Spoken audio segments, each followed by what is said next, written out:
හොඳයි එහෙමනම් සීල් දනාම සාදුකාරයක් දෙන්න. දෙවෙනි වතාවටත් සාදුකාරයක් දෙන්න. තුන්වෙනි වතාවටත් ශබ්ද නගා සාදුකාරයක් දෙන්න. දීලා වැද ගන්න.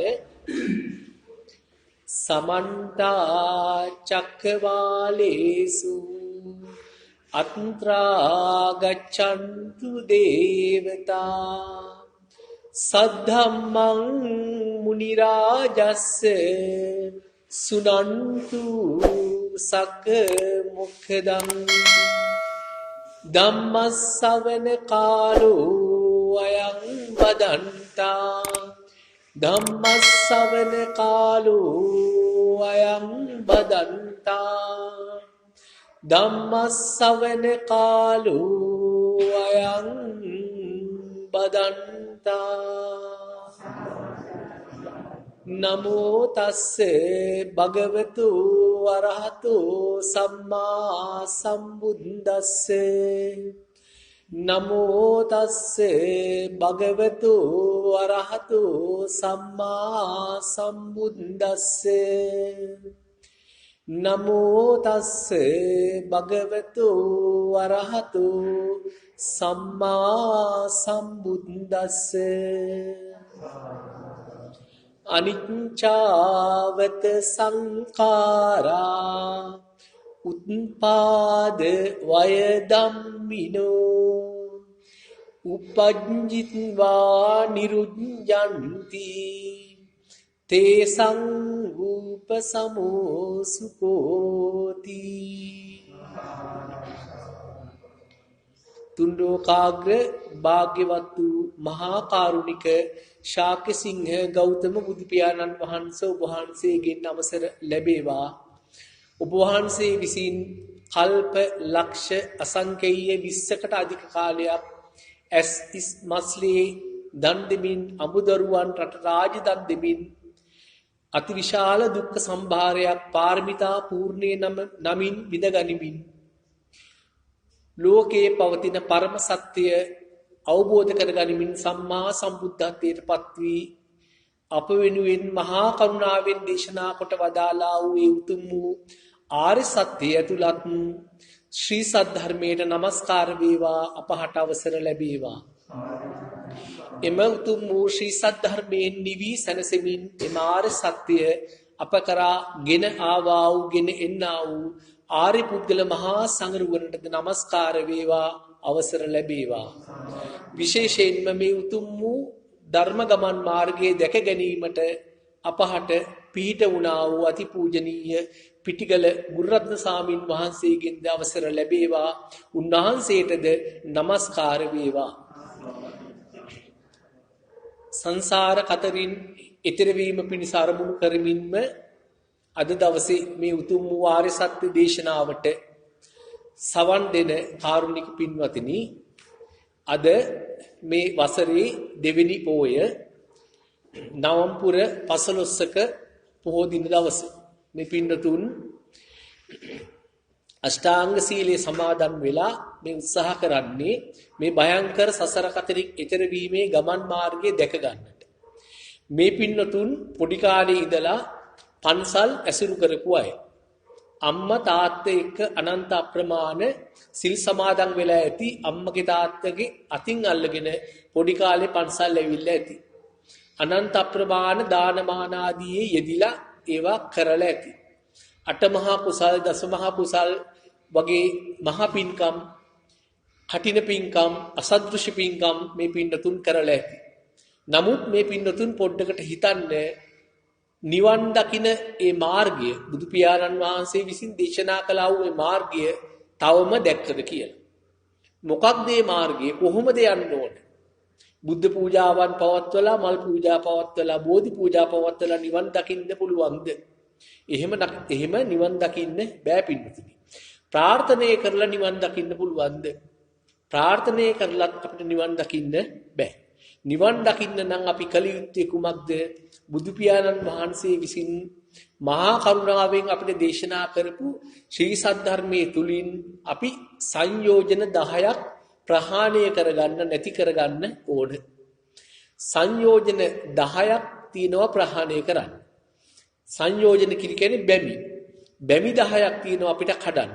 මේ බැමි 10න් මුලින්ම තියෙන බැමි. මේ බැමි ටික කඩාගෙන යන්න වෙන්නේ අපිට අනුපිළිවෙලින්. එතකොට මේ බැමි වලින් මුලින්ම තියෙන බැමි තුන අපි දන්නවා කවුරුත් දන්නවා පොතපතින් ඉගෙනගෙන තියෙනවා සක්කාය දිට්ඨි විචිකිච්ඡා සීලබ්බත පරාමාස කියන ඔය බැමි තුන. දැන් මේ බැමි තුන සක්කාය දිට්ඨි කියලා කියන්නේ මමය මගේ කියන අදහස අපේ හිතවල තියෙනවා. මම මගේ කියන අදහස අපේ හිතවල තියෙනවා.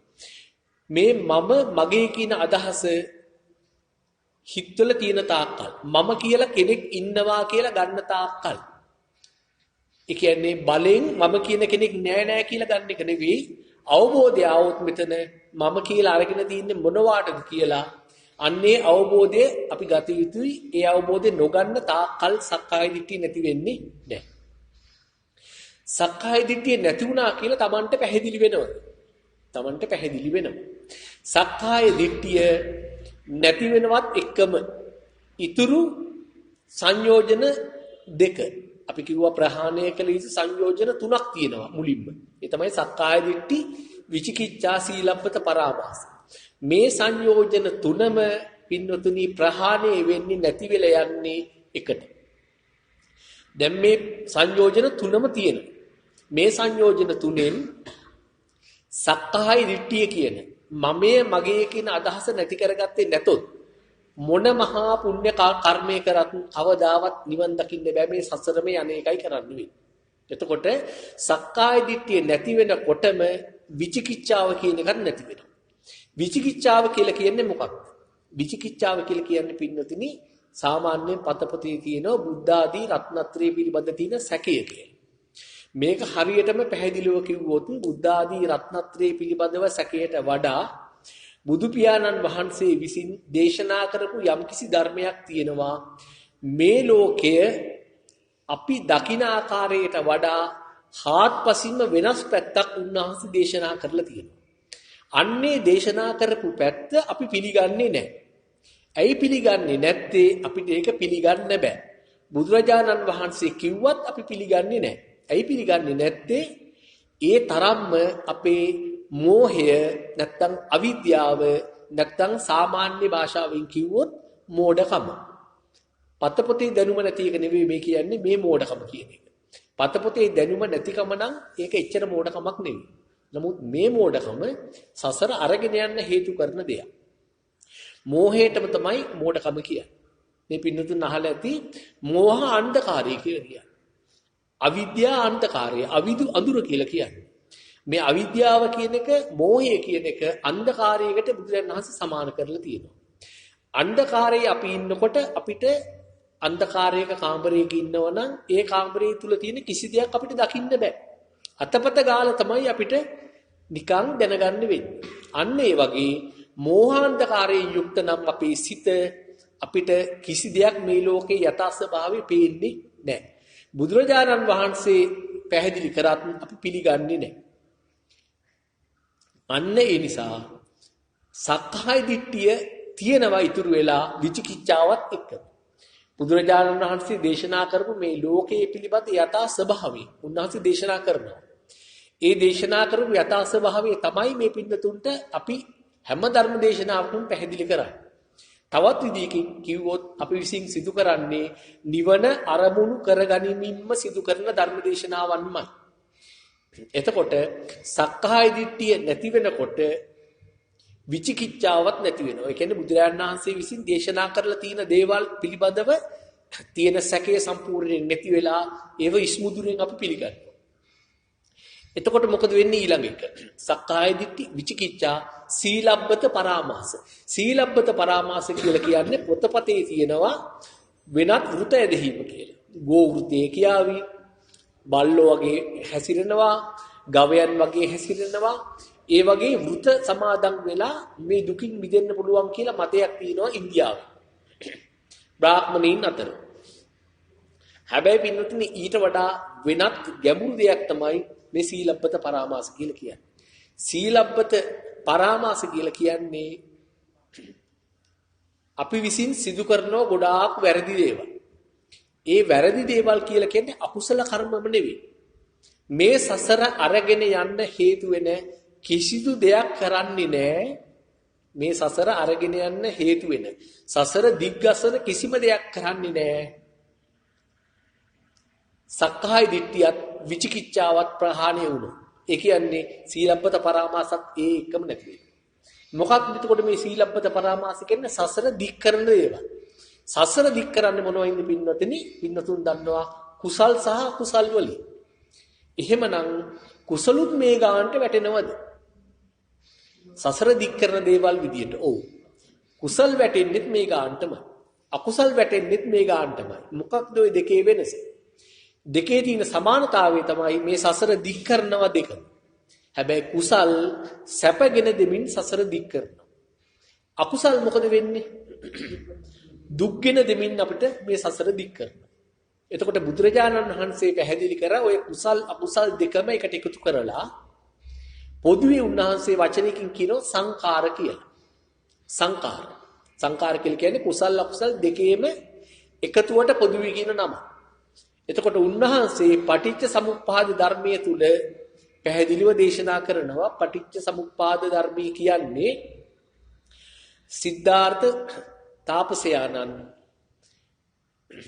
බෝධි මූලයේදී මාර්යා පරාජයට පත් කළා සම්මා සම්බුද්ධත්වයට පත් වෙනකොට අවබෝධ කරපු ධර්මතාව.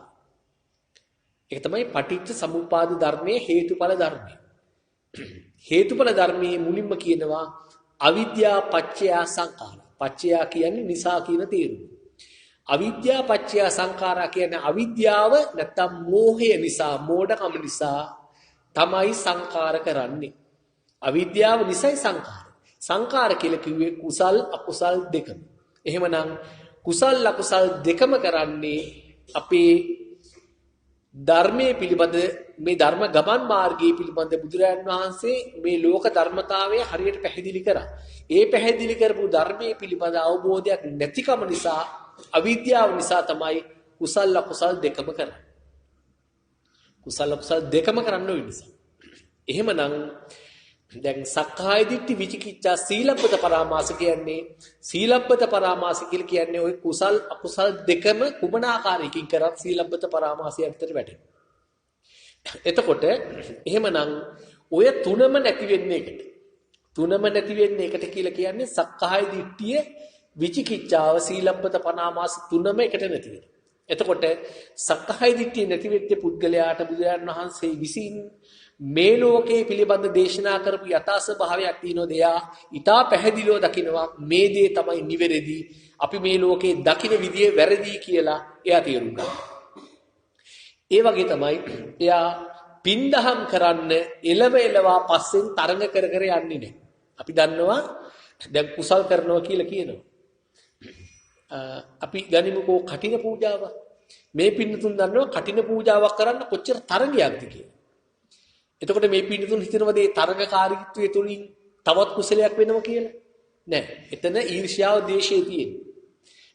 නායක හඳුරු අහවලාට දුන්නේ ඇයි කටිනේ කරන්න මමයි නියම සුදුස්සා. ඔන්න ඊර්ෂ්‍යාව, වෛරය, ද්වේෂය තවත්මයි වෙන්නේ.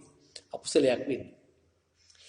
එතකොට පින්නතුන් මතක තියාගන්න නිතරම කුසල් කරනකොටත් වැඩෙන්නේ කුමක්ද? මානෙ. මමත්වය, සක්කාය දිට්ඨිය වැඩි වෙනවා.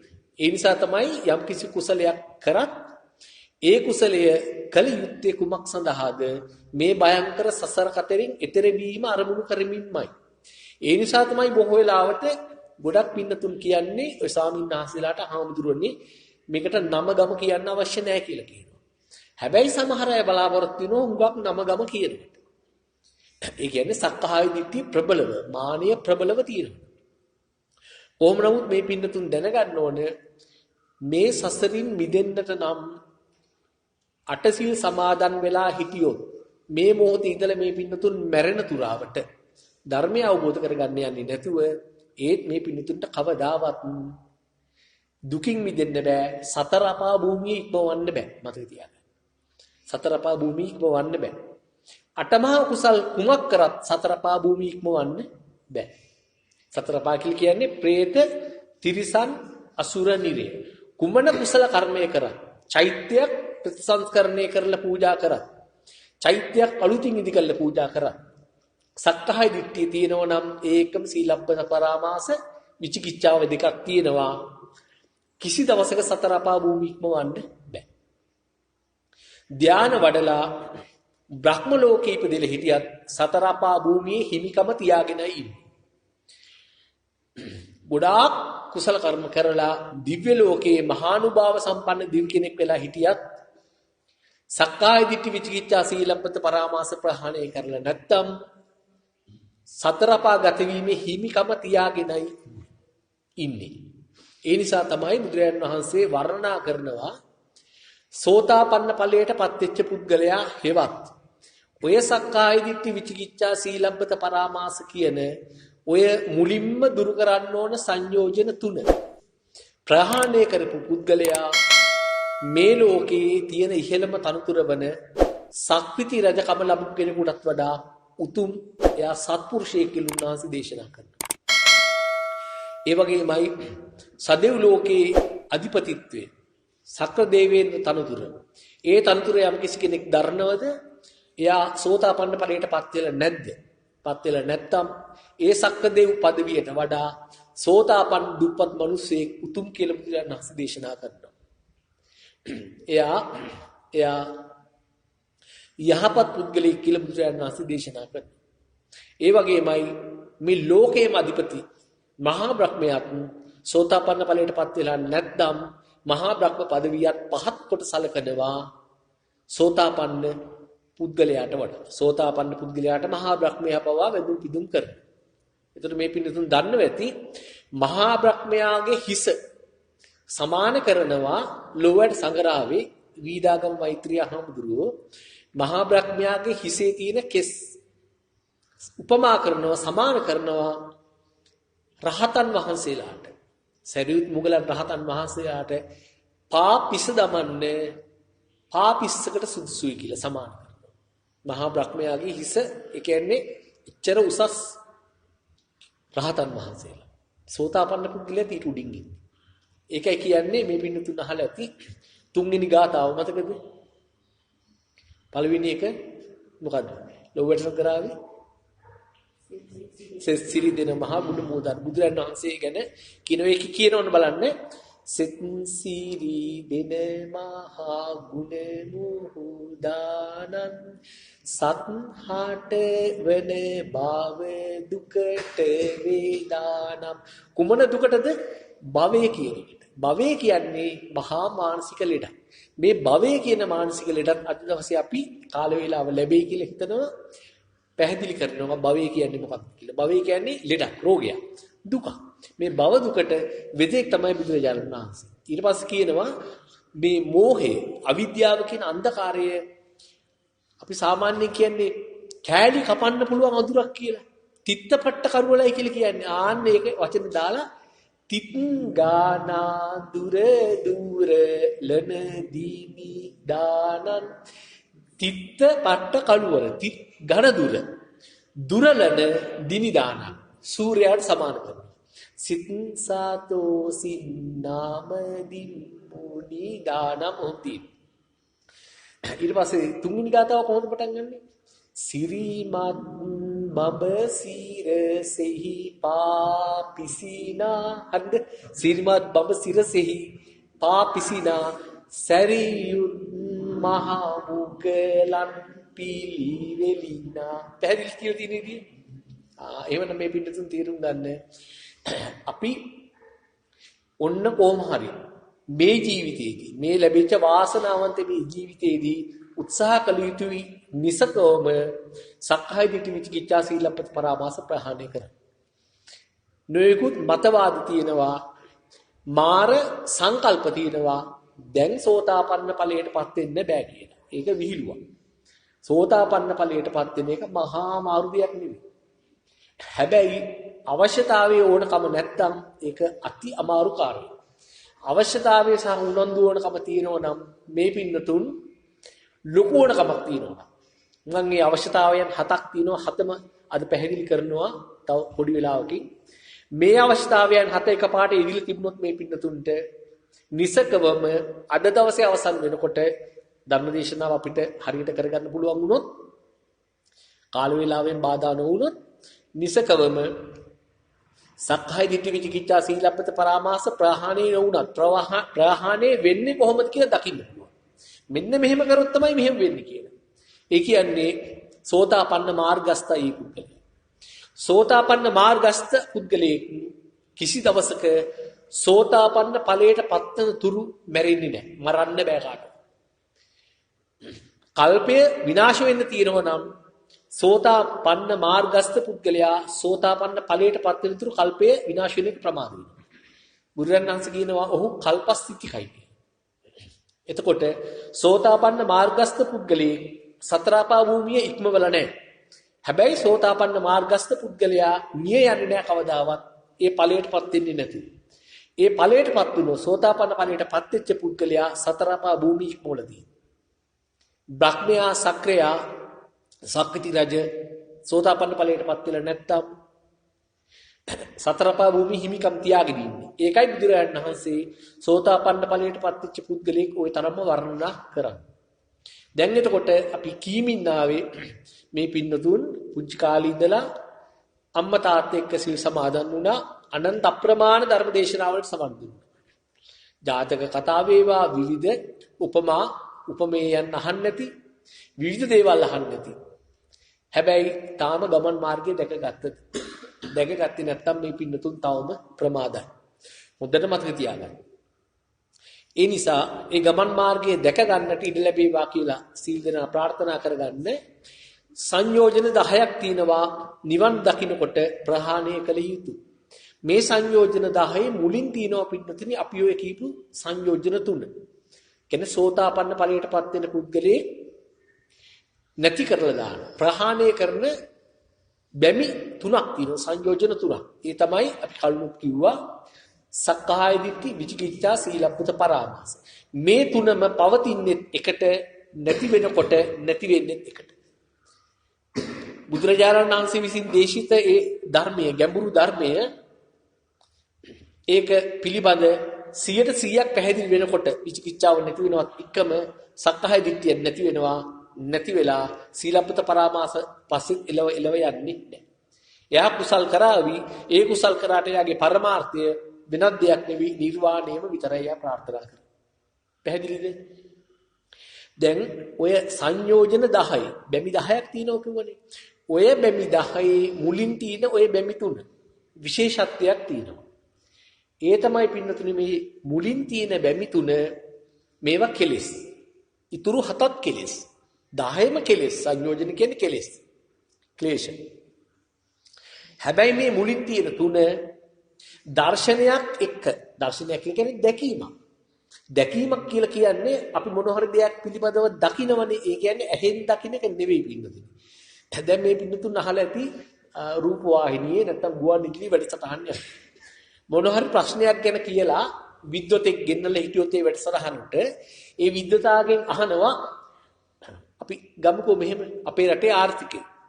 අපේ රටේ මේ ආර්ථික ප්‍රශ්නේ පිළිබඳව ඔබතුමාගේ දැකීම මොකක්ද? ඔබතුමාගේ දැක්ම මොකක්ද කියලා අහනවා. දැක්ම. අන්න දැක්ම කියලා කියන්නේ දර්ශන. නැත්තම් විෂන් එක ඉංග්‍රීසියෙන් කිව්වොත්. එතකොට ඔන්න ඔය වගේ දැකීම කියලා කියන්නේ අපි ඒ පිළිබඳව අපේ සිතින් මවාගෙන ඉන්න චිත්‍රය. ඒක තමයි දැකීම කියලා කියන්නේ. එතකොට ඔය මුලින් තියෙන සක්කාය දිට්ඨි විචිකිච්ඡා සීලබ්බත පරාමාස කියන සංයෝජන තුනම දර්ශනයක් සහිත වැරදි දර්ශනයක් සහිත කෙලෙස්. අනිත් ඒවා දර්ශනයක් නැහැ එතන දර්ශනයක් රහිත කෙලෙස්. අනිත් සංයෝජන 7. අමාරුම කඩන්න අමාරුම මුලින් තියෙන සංයෝජන තුන. මුලින් තියෙන සංයෝජන තුන කැඩුවොත් එයා කවදාවත් මේ සසර රස්තියාදු වෙවි ඉන්න කෙනෙක් නෙවෙයි. ඍජුපටිපන්නෝ උජුපටිපන්නෝ භගවතෝ ශාවක සංඝෝ කියන්නේ එයා කෙලින්ම නිවනට යන ඍජු මාර්ගයට වැටිලා ඉන්නේ. එයා රස්තියාදු වෙන්නේ නැහැ කොහෙවත්. උජුපටිපන්නෝ භගවතෝ ශාවක සංඝෝ. භාග්‍යවතුන් වහන්සේගේ ශ්‍රාවකෙක් වෙන්න නම් මේ මාර්ගයට වැටලා තියෙනවා. අඩු ගානේ වැටෙන්න උත්සාහ කළා තියෙනවා. එතකොට දැන් දර්ශනයක් කියලා කියන්නේ මොකක්ද දර්ශනය කියලා කියන්නේ? ඔන්න දර්ශනය කියන එක තමයි විචිකිච්ඡාව කියන එකත් එක්ක බැඳිලා තියෙන්නේ. අපේ තියෙන දර්ශනය තමයි මේ ලෝකය අපි දකින විදියට මේ ලෝකයේ සත්තු ඉන්නවා, පුද්ගලයෝ ඉන්නවා, ගෙවල් දොරවල් යාන වාහන තියෙනවා. ඒක තියෙනවනේ. මේ පින්නතුන්ට ඒව අල්ලන්න පුළුවන් නේද? ගිහිල්ලා අල්ලන්න පුළුවන්. දකින්න දේ අල්ලන්නත් පුළුවන්. දකින්න දේ අල්ලන්නත් පුළුවන්. දකින්න දේත් එක්ක කතා කරන්නත් පුළුවන් නේ. දැන් මේ පින්නතුන්ට ඉතින් මේ මොනෝ කියනවද? දකින්න දේ අල්ලන්න බැරිද? දකින්න දේ කතා කරන්න බැරිද? දකින්න දේත් එක්ක. දකින්න දේ අල්ලන්නත් පුළුවන්. මේ පින්නතුන්ට දකින්න දේත් එක්ක කතා කරන්නත් පුළුවන්. දකින්න දෙයක් අල්ලන්න පුළුවන්. අල්ලන දෙයක ගඳ සුවඳ බලන්නත් පුළුවන් නේද? දැන් අපි දවල් දානේ ගත්තා නේද? දානේ දැක්ක අපි දකින්න දේ ගඳ සුවඳ අපිට දැනෙනව නේද? දකින්න දේ ගඳ සුවඳනේ දැනෙන්නේ. ඔන්න අපි හිතන් ඉන්න විදිය. මොකක්ද මේ තියෙන්නේ? විචිකිච්ඡාව. මොකද්ද මෙතන තියෙන සක්කාය දිට්ඨිය. සීලබ්බත පරාමාසත් ඕක අස්සේ හැංගිලා තියෙනවා. පැහැදිලිද? එතකොට බුදුරජාණන් වහන්සේ පැහැදිලි කරන්නේ මෙහෙමයි. ඕකට හාත්පසින් අනිත් පැත්ත. මේ ලෝකයේ සත්වයෝ, පුද්ගලයෝ, ගෙවල්, දොරවල්, යාන වාහන කියලා දේවල් නැහැ. ඉතින් මේක කිව්වට පස්සේ බුදුරජාණන් වහන්සේ නෙවෙයි ඊට වඩා උඩින් කෙනෙක් ඇවිල්ලා කිව්වත් නැත්නම් මොකද එහෙනම් මේ තියෙන්නේ කියලා අපි අහනවා නේද? දැන් මෙතන පේනව නේද ලොකු පරස්පරතාවයක ඉන්නේ කියලා. බුදුරජාණන් වහන්සේ කියන එක පැත්තක. එහෙම සත්‍ය පුද්ගලයෝ ගෙවල් දොරවල් යාන වාහන මෙහෙම නැහැ. අපි පිළිගන්න සූදානම්ද පින්නතුනේ ඒක? නැහැ. නැත්te ඇයි අපිට විචිකිච්ඡාව තියෙනවා. දැන් ඔන්න ඕක කඩා ගන්න එක ලේසි නෑ. ඕක කඩා ගන්න එකට තමයි අර මිත්‍යා දෘෂ්ටිය, වැරදි දර්ශනය අයින් කරලා සම්මා දිට්ඨියටපත් වෙනවා කියලා කියන්නේ ඕනද? ඔය සක්කාය දිට්ඨි, විචිකිච්ඡා, සීලබ්බත පරාමාසා කියන ඔය තුනම ප්‍රහාණය කරොත් එයා කෙලින්ම සම්මා දිට්ඨියටපත් වෙනවා. මේ පින්නතුන් දන්නවා නිවන් දකින්න තියෙන්නේ එකම එක මාර්ගයයි. ඒ තමයි ආර්ය අෂ්ටාංගික මාර්ගය. තොටුපළවල් ගොඩක් තියෙනවා. හැබැයි තියෙන්නේ එක මාර්ගයයි. ආර්ය අෂ්ටාංගික මාර්ගයට ප්‍රවිෂ්ඨ වෙන්නේ නැතුව කිසි දවසක නිවන් දකින්න බෑ. ආර්ය අෂ්ටාංගික මාර්ගයේ පටන් ගන්නේ කොතනින්ද? සම්මා දිට්ඨිය. එහෙමනම් සම්මා දිට්ඨියටපත් වෙන්නේ නැතුව වෙන කිසි දෙයක් හරියන්නේ නැහැ. අපි දන්නවා මේකේ කෙලවර හරිය තියෙනවා. මේ පිටුතුන් දන්නවා සම්මා සති, සම්මා සමාධි. සම්මා සති, සම්මා සමාධි. එතකොට මේ පින්නතුන් හිතනවද සම්මා දිට්ඨියටපත් වෙන්නේ නැතුව සම්මා දිට්ඨිය කියන්නේ මොකක්ද? සක්කාය දිට්ඨි, විචිකිච්ඡා, සීලබ්බත පරාමාස ප්‍රහාණය කරනවා. ඒ කියන්නේ සෝතාපන්න ඵලයටපත් වෙලා. පැහැදිලිනේ? සෝතාපන්න ඵලයටපත් වෙන්නේ නැතුව සම්මා සති, සම්මා සමාධි ඉති කරගන්න පුළුවන් කියන්නේ බෑ. භාවනා කරනවා. දැන් භාවනාවනේ හුඟක් අය කියන්නේ භාවනාව කියන්නේ පින්නතුනි වැඩිම කියන එක. ඒ භාවනා කරන අය දන්නේ නැහැ කුමක්ද වැඩි යුත්තේ කියලා. එයාලා හිතාගෙන ඉන්නේ මේ උඩුකය කෙලින් තියාගෙන නාසයේ කෙලවර හුස්ම වදිනවා, හුස්ම පිට වෙනවා කී මම හුස්ම ගනිමි, මම හුස්ම හෙලිමි කී හිත ඉන්නකොට අපිට සම්මා සතිය ඇවිල්ලා සම්මා සමාධිය ලැබෙනවා කියන. සතිය ලැබෙනවා, සිහිය ලැබෙනවා. හැබැයි සම්මා සතිය ලැබෙන්නේ නැහැ. සමාධිය ලැබෙනවා. හිත ධානයගත කරන්න පුළුවන්. හැබැයි ඒක සම්මා සමාධිය නෙවෙයි. ඒක මිච්ඡා සමාධිය.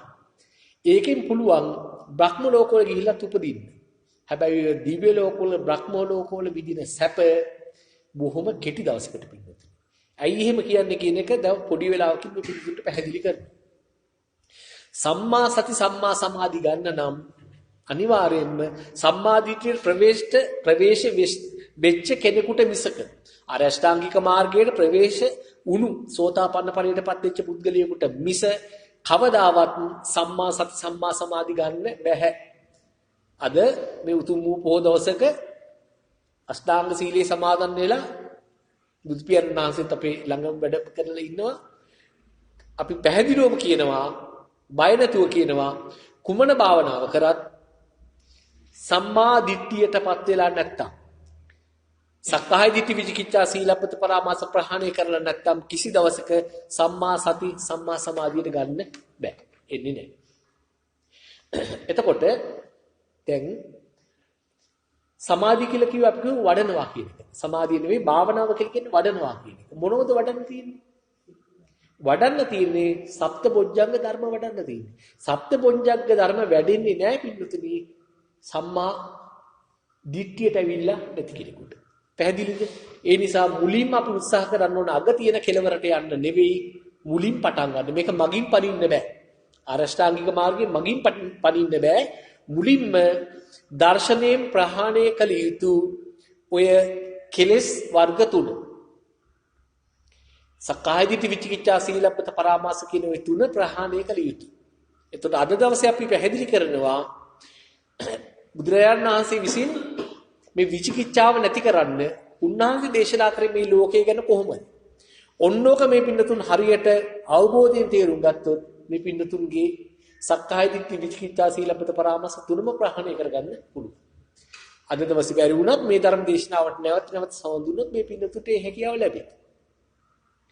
මරණයට කලින් සෝතාපන්න මාර්ගස්ථයි නම් එයා මරණ මංචකයේදී සෝතාපන්න ඵලයට නිසකවපත් වෙනවා.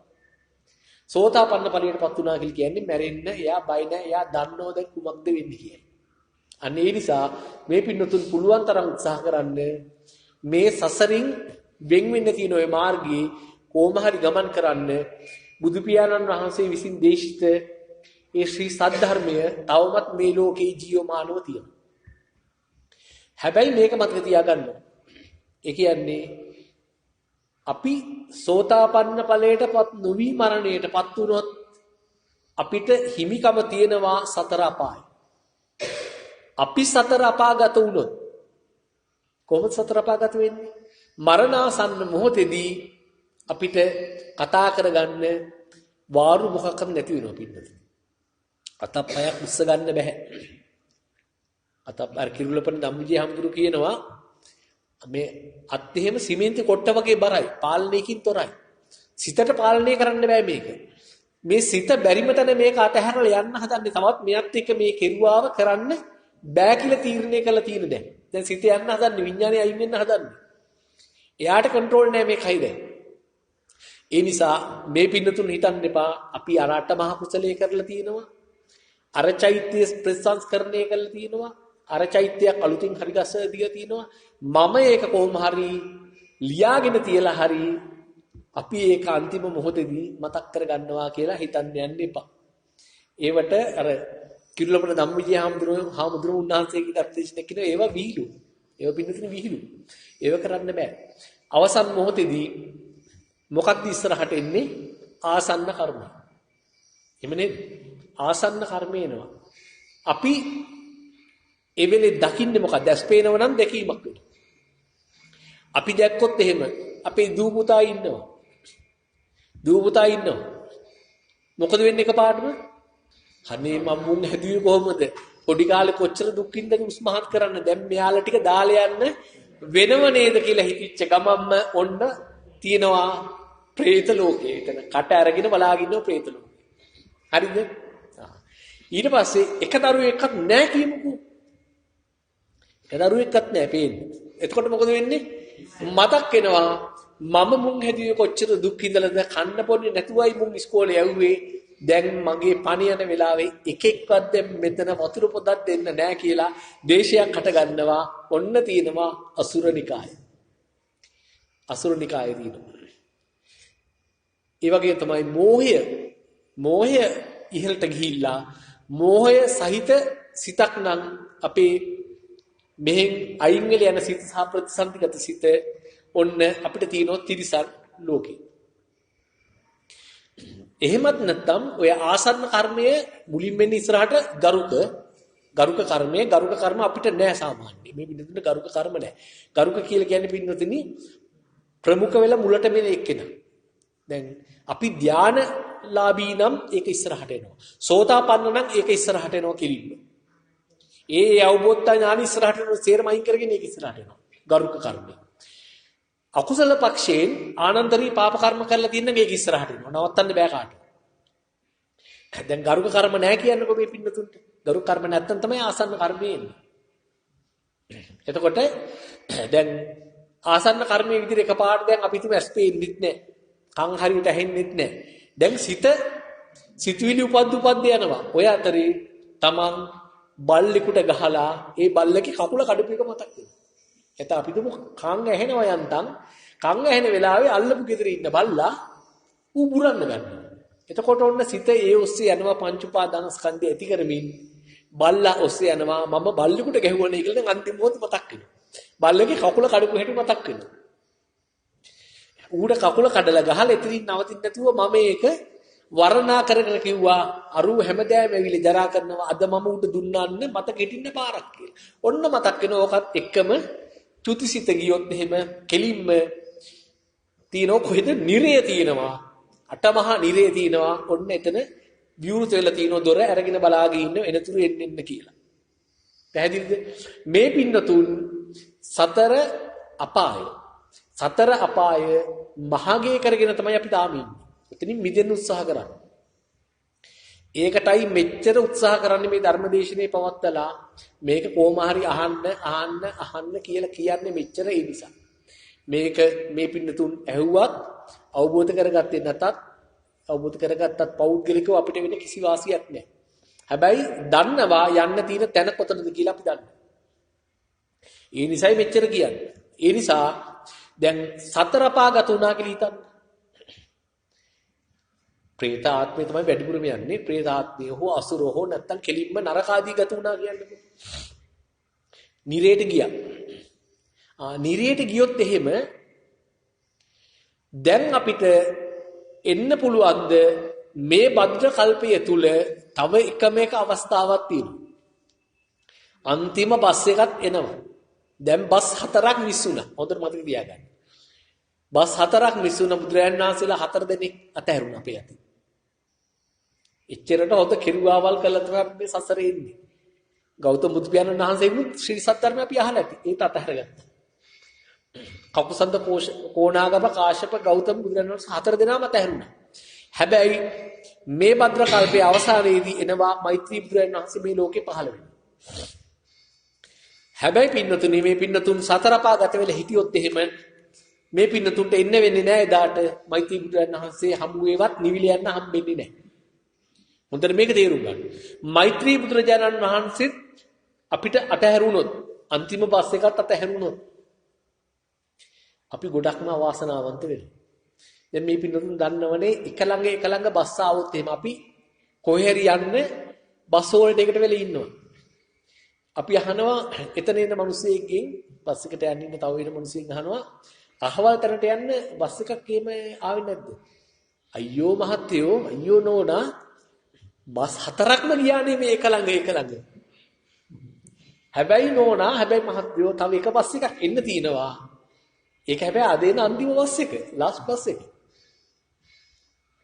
ඔන්නේ ලාස්ට් බස් එක තමයි මෛත්‍රී බුදුරජාණන් වහන්සේ. එතෙන්ට යන්න නම් මේක මේ මැරෙන වෙලාවේදී වැඩි ඉඩක් තියෙන්නේ 99.9%ක්ම තියෙන්නේ අනිත් පැත්තට තමයි. ලාස්ට් බස් එක මිස් වෙන්න තමයි ඉඩ තියෙන්නේ.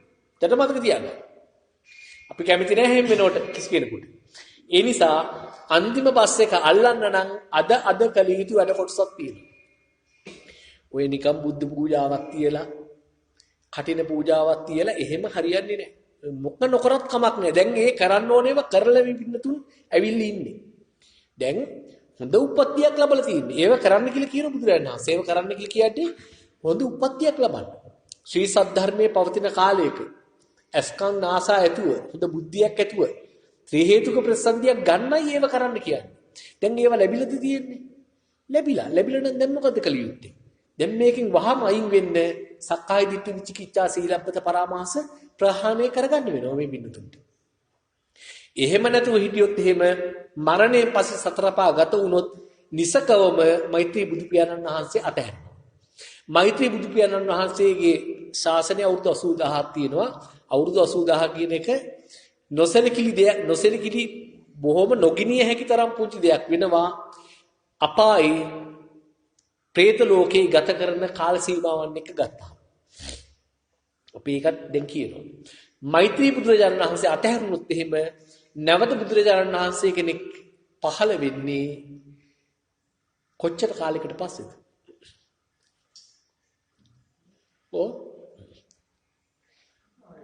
කල්ප කියන එක මේ පින්නතුන් අහලා තියෙනවනේ. කල්පය අහලා තියෙනවා. කල්පය කියලා කියන්නේ යොදුනා. කටම්ම 16ක්.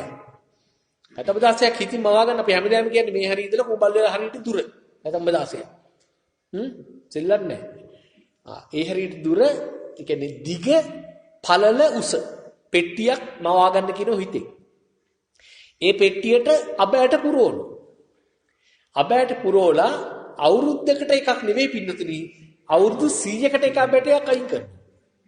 එතකොට අර පෙට්ටියේ අබ ටික හිස් වෙන්න ගතවන කාලයටත් වඩා ටිකක් දීර්ඝයි කල්පේ. ඔන්න කල්පේ. දැන් හිතා ගන්න පුළුවන්ද? දැන් ඔයක හිතා ගන්න බැරි නිසා අපි කියනවා හැමදාමත්ම මේ පින්නතුන් උයනකොට ගෙදර උයන පිහිනකොට කුසියේ අබ ටික දානකොට තෙලට අබ වාදනේ අරගෙන හිතන්න අතට අරගෙන මේ පින්නතුන්ට ඕව හිතන්න නැතුව අහල පහල මිනිස්සු ගැන හිතන්න තියෙනනේ නේද? එයාද මොන විනෝද දන්නේ නැහැ කියලා නේද? මේ වාදනේ අබ ටික පුරවල තිබ්බොත් මේ වාදනෙන් පුරවල අබ ටිකක් තිබ්බොත් අවුරුදු 100කට එක අබෑටයක් නම් අයින් කරන්න මේ වාදනේ හිස්සෙන කොච්චර කල් යනවද කියලා හිතා ගන්න. එහෙමනම් දැන් තේරෙනව නේද? 76 දිග පළල උස පෙට්ටියක අබෑට පුරවල අවුරුදු 100කට එකක් අයින් කරනකොට මේක ඉස්සෙන්න ගතවන කාලයට තව ටිකක් වැඩි කියනවා කල්පේ. ඔන්න කල්පේ. මෛත්‍රී බුදුරජාණන් වහන්සේ අතහැරුණොත් නැවත බුදුරජාණන් වහන්සේ කෙනෙක් මේ තුන් ලෝකයට පහළ වෙන්නේ කල්ප අසංකේයයකට පස්සේ.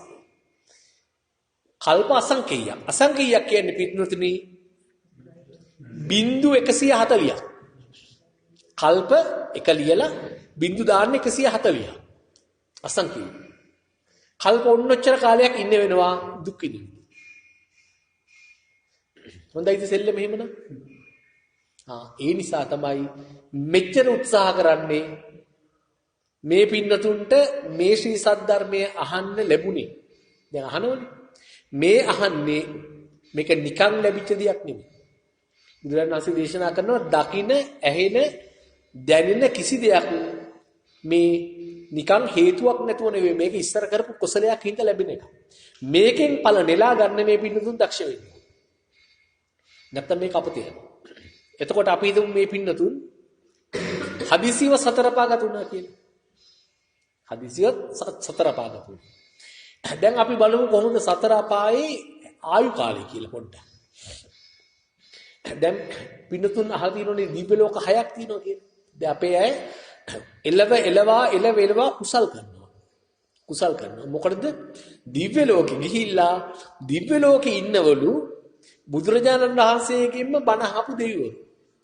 ඒ දෙවිවරුන්ගෙන් බණ අහලා එතනින් නිවන් දකින්න හිතාගෙන මේ අපේම අය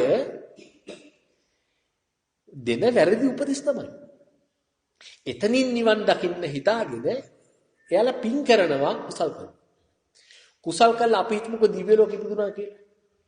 දිව්‍ය ලෝකෙ ඉපදුනාම ඒ දිව්‍ය සම්පත් අතරේ ඉන්නකොට ඒ කාම සම්පත් අතරේ ඉන්නකොට මේ පින්නතුන් හිතනවද මේ මනුෂ්‍ය ලෝකෙ ඉපදිලා මේ ඔය දෙතිස් කුරුපයන්ගෙන් පිරිච්ච මේ ශරීරයට තියෙන ආසාව අයින් කරගන්න බැරි වෙච්ච අපි එදාට අර කාම ලෝකේ දිව්‍ය සැප සම්පත් හමුවේ අපිට පුළුවන් වෙයිද හිත එකෙන් මුදවාගෙන නිවන් දකින්න පැත්තට යොමු කරන්න පුළුවන් වෙයි කියලා හිතනවද? ওই විහිළු කතා කියන්නේ. ඒ නිසා මේ කුණු ශරීරය අතහැර ගන්න ඉන්න බැරුව අපි එතෙන්ට ගිහිල්ලා නිවන් දකින්න හිතන්න එපා කවදා. දැන් දිව්‍ය ලෝක තියෙනෝනේ පින්නතුනි 6ක්.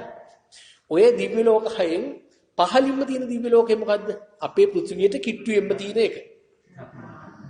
චාතුරු මහරජකේ. ඒක තමයි ආයුෂ අඩුම. දිව්‍ය ලෝක වලින් ආයුෂ අඩු මේකේ. සැප සම්පත් අඩු මේකේ. ඉහළින්ම තියෙන 6 වෙනි දිව්‍ය ලෝකේ පරනිම්මිත වසවර්ති. ඒක තමයි ආයුෂ වැඩිම. ආයුෂ වැඩිම සැපත් වැඩි ඒකේ. නරක ආදී 8ක් තියෙනෝනේ මේ පිළිතුරු අහලා තිබේ. නරකයන් 8ක් තියෙනෝනේ. මොකකින්ද පටන් ගන්නෙ? සංජීවකයේ කියන එකෙන් පටන් ගන්න. සංජීවකයේ කියන එකෙන් පටන් ගන්න. ඒක තමයි ආයු කාලය අඩුම. ඊට පස්සේ ඔහොම ගිහිල්ලා සංජීවකයේ කාල සූත්‍රය ඔහොම ගිහිල්ලා ඊට පස්සේ තියෙනවා රෞරවය, මහා රෞරවය, තාපය, ප්‍රතාපය, අවීචිය කියලා. ඔය එක එකට අනුපිළිවෙලින් අවශ්‍ය වැඩි වෙන්නේ. තාපය, ප්‍රතාපය, අවීචිය කියලා තියෙනවා. එතන අවශ්‍ය ගොඩාක්ම වැඩි වෙන්නේ අවීචි බහනරකාදී. ඊට ඩිංගක් අඩුයි ප්‍රතාපේ. ඊට ටිකක් අඩුයි තාපේ. ඔහොම තමයි යන්නේ. පැහැදිලිනේ? එතකොට දැන් අපි හිතමුන්න කුසල් කරලා මේ පින්නතුන් දිව්‍ය ලෝකෙ ගියා කියලා. දැන් චාතුර් මහරජකේ නේ මුලින්ම තියෙන්නේ. චාතුර් මහරජකේ පරමාවිෂ අපේ අවුරුදු වලින් කොච්චරද?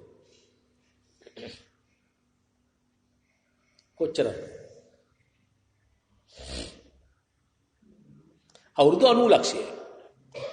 අවුරුදු 90 ලක්ෂයයි අපේ අවුරුදු වලින් එතන පරමාවිෂ. හරිද? ඒ අවුරුදු 90 ලක්ෂය චාතුර් මහරජකේ පරමාවිෂ මුලින්ම තියෙන ආවිෂ අඩුම නරකේ වන සංජීවකේ එක දවසයි. එක දවසයි. අවුරුදු 90 ලක්ෂය එතන එක දවසයි. අතන පරමාවිෂ විදලා ඇවිල්ලා අතෙන්ට වැටුණොත් අතන එක දවසයි. ඒ කාලේ. හොඳයිද? දිව්‍ය ලෝකෙම යන්න හිතනවා නම් ඔන්න තත්ති. ඊළඟට දිගම එක දීර්ඝම එක. පරිනිම්මිත වසවර්තීය පරමාවිෂය අවුරුදු අපේ අවුරුදු වලින් 921 කෝටි 60 ලක්ෂය. අවුරුදු 921 කෝටි 60 ලක්ෂය. එතන. ඒ 921 කෝටි 60 ලක්ෂය තාපේ කියන නිරේ එක දවසක්. තාපේ කියන නිරේ එක දවසක්.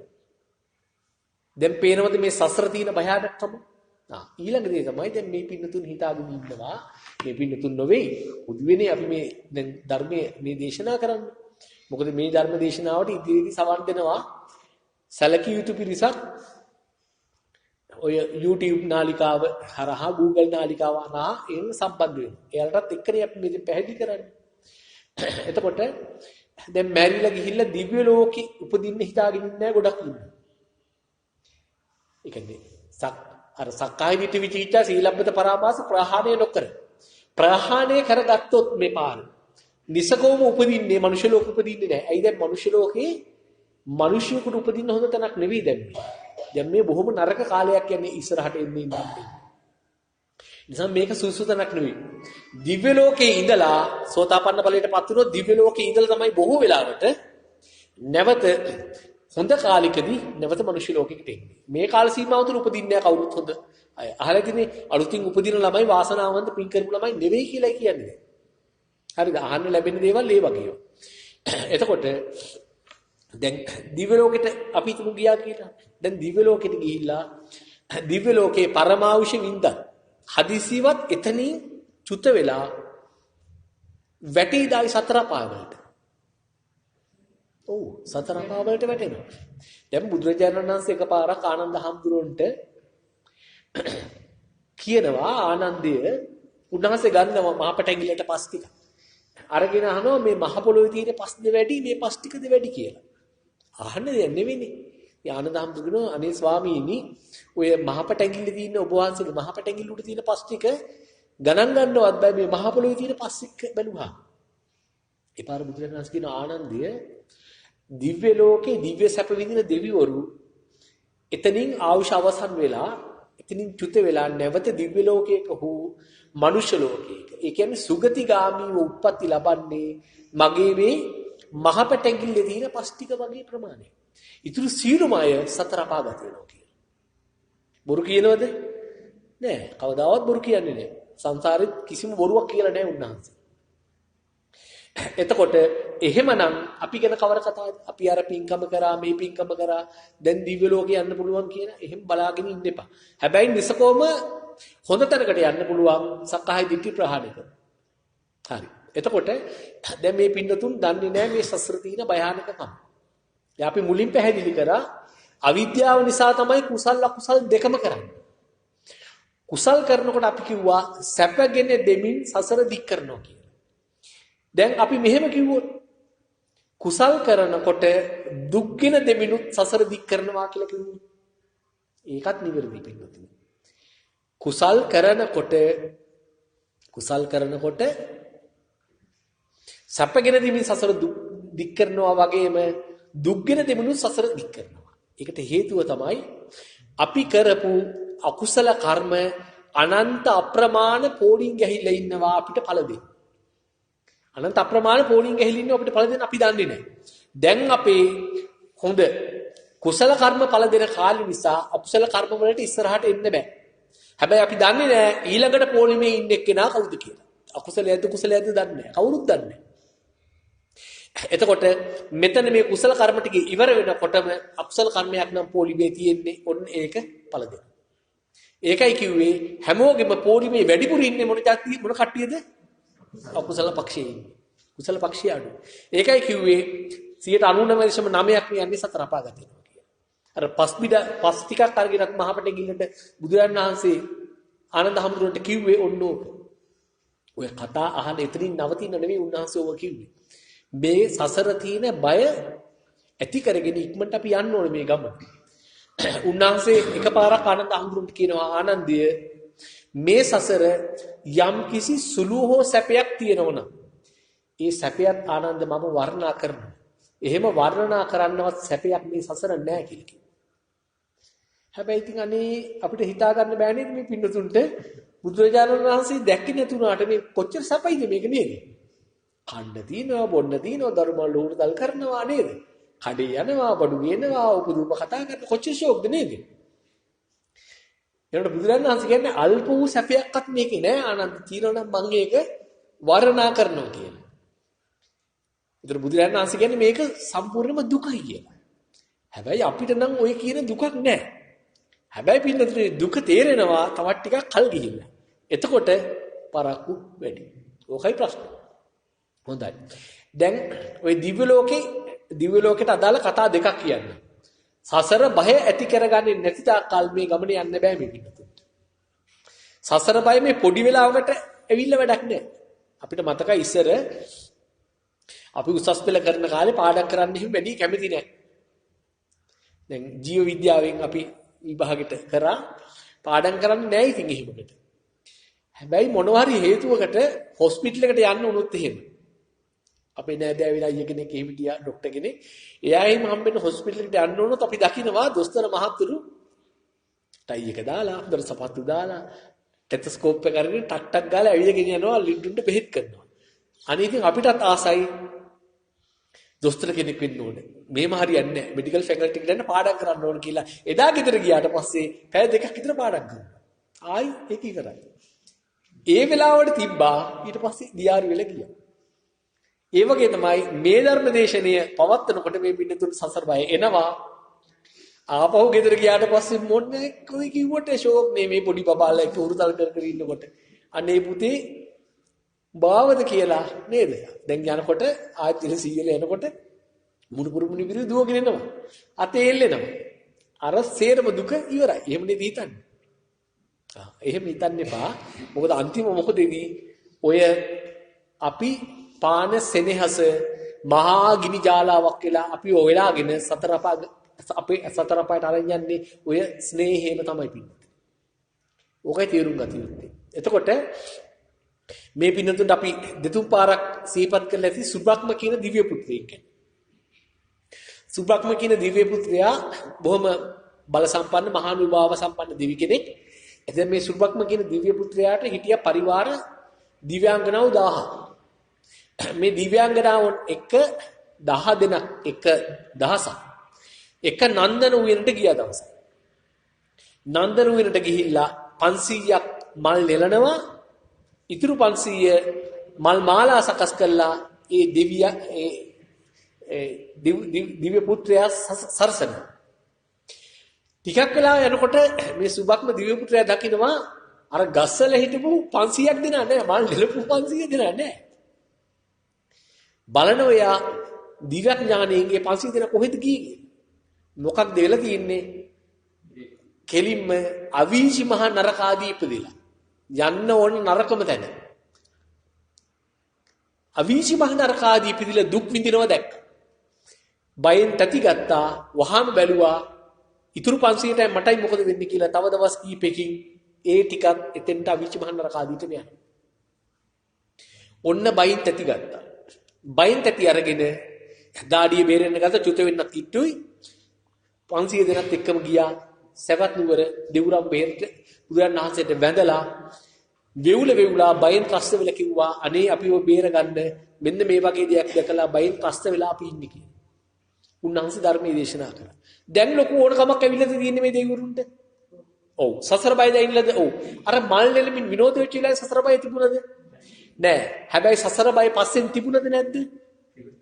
සතර අපාගත වීම හිමිකම පස්සටම ඇවිල්ලා නේද තිබ්බේ. පොලිමේ කෙලවරටම ඇවිල්ලා තිබ්බේ.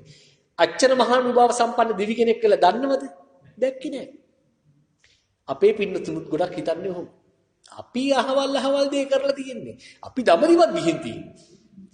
ඉතින් කොහෙද අපි සතර අපාගත වෙන්නේ කියලා හිතාගෙන ඉන්නේ. එහෙම කිසි කෙනෙක් බුදුරණන් වහන්සේ දේශනා කළා නෑ දඹදිව ගියා කියලා ඒ සිද්ධාස්ථාන වැද පුදාගත්ත කියලා සතර අපාගත වෙන්නේ නෑ කියලා. හැබැයි මෙහෙම උන්වහන්සේ දේශනා කළා තියෙනවා යමෙක් මරණාසන්න මොහොතේක සිහිපත් වුණොත් පොන්දේසියක් දාලා සිහිපත් වුණොත් එයා සතර අපාගත වෙන්නේ නෑ. ඒක පැහැදිලිව හරි. ආසන්න කර්මය වෙන්නේ ඒක එතකොට. හැබැයි ඔක සිහිපත් වෙන්නේ නැති එකනේ පින්නතුත් ප්‍රශ්නේ තියෙන්නේ. සිහිපත් වෙන දරුවෝනේ. නැත්නම් අල්මාරියනේ දකින්නේ. ඒක ඇති.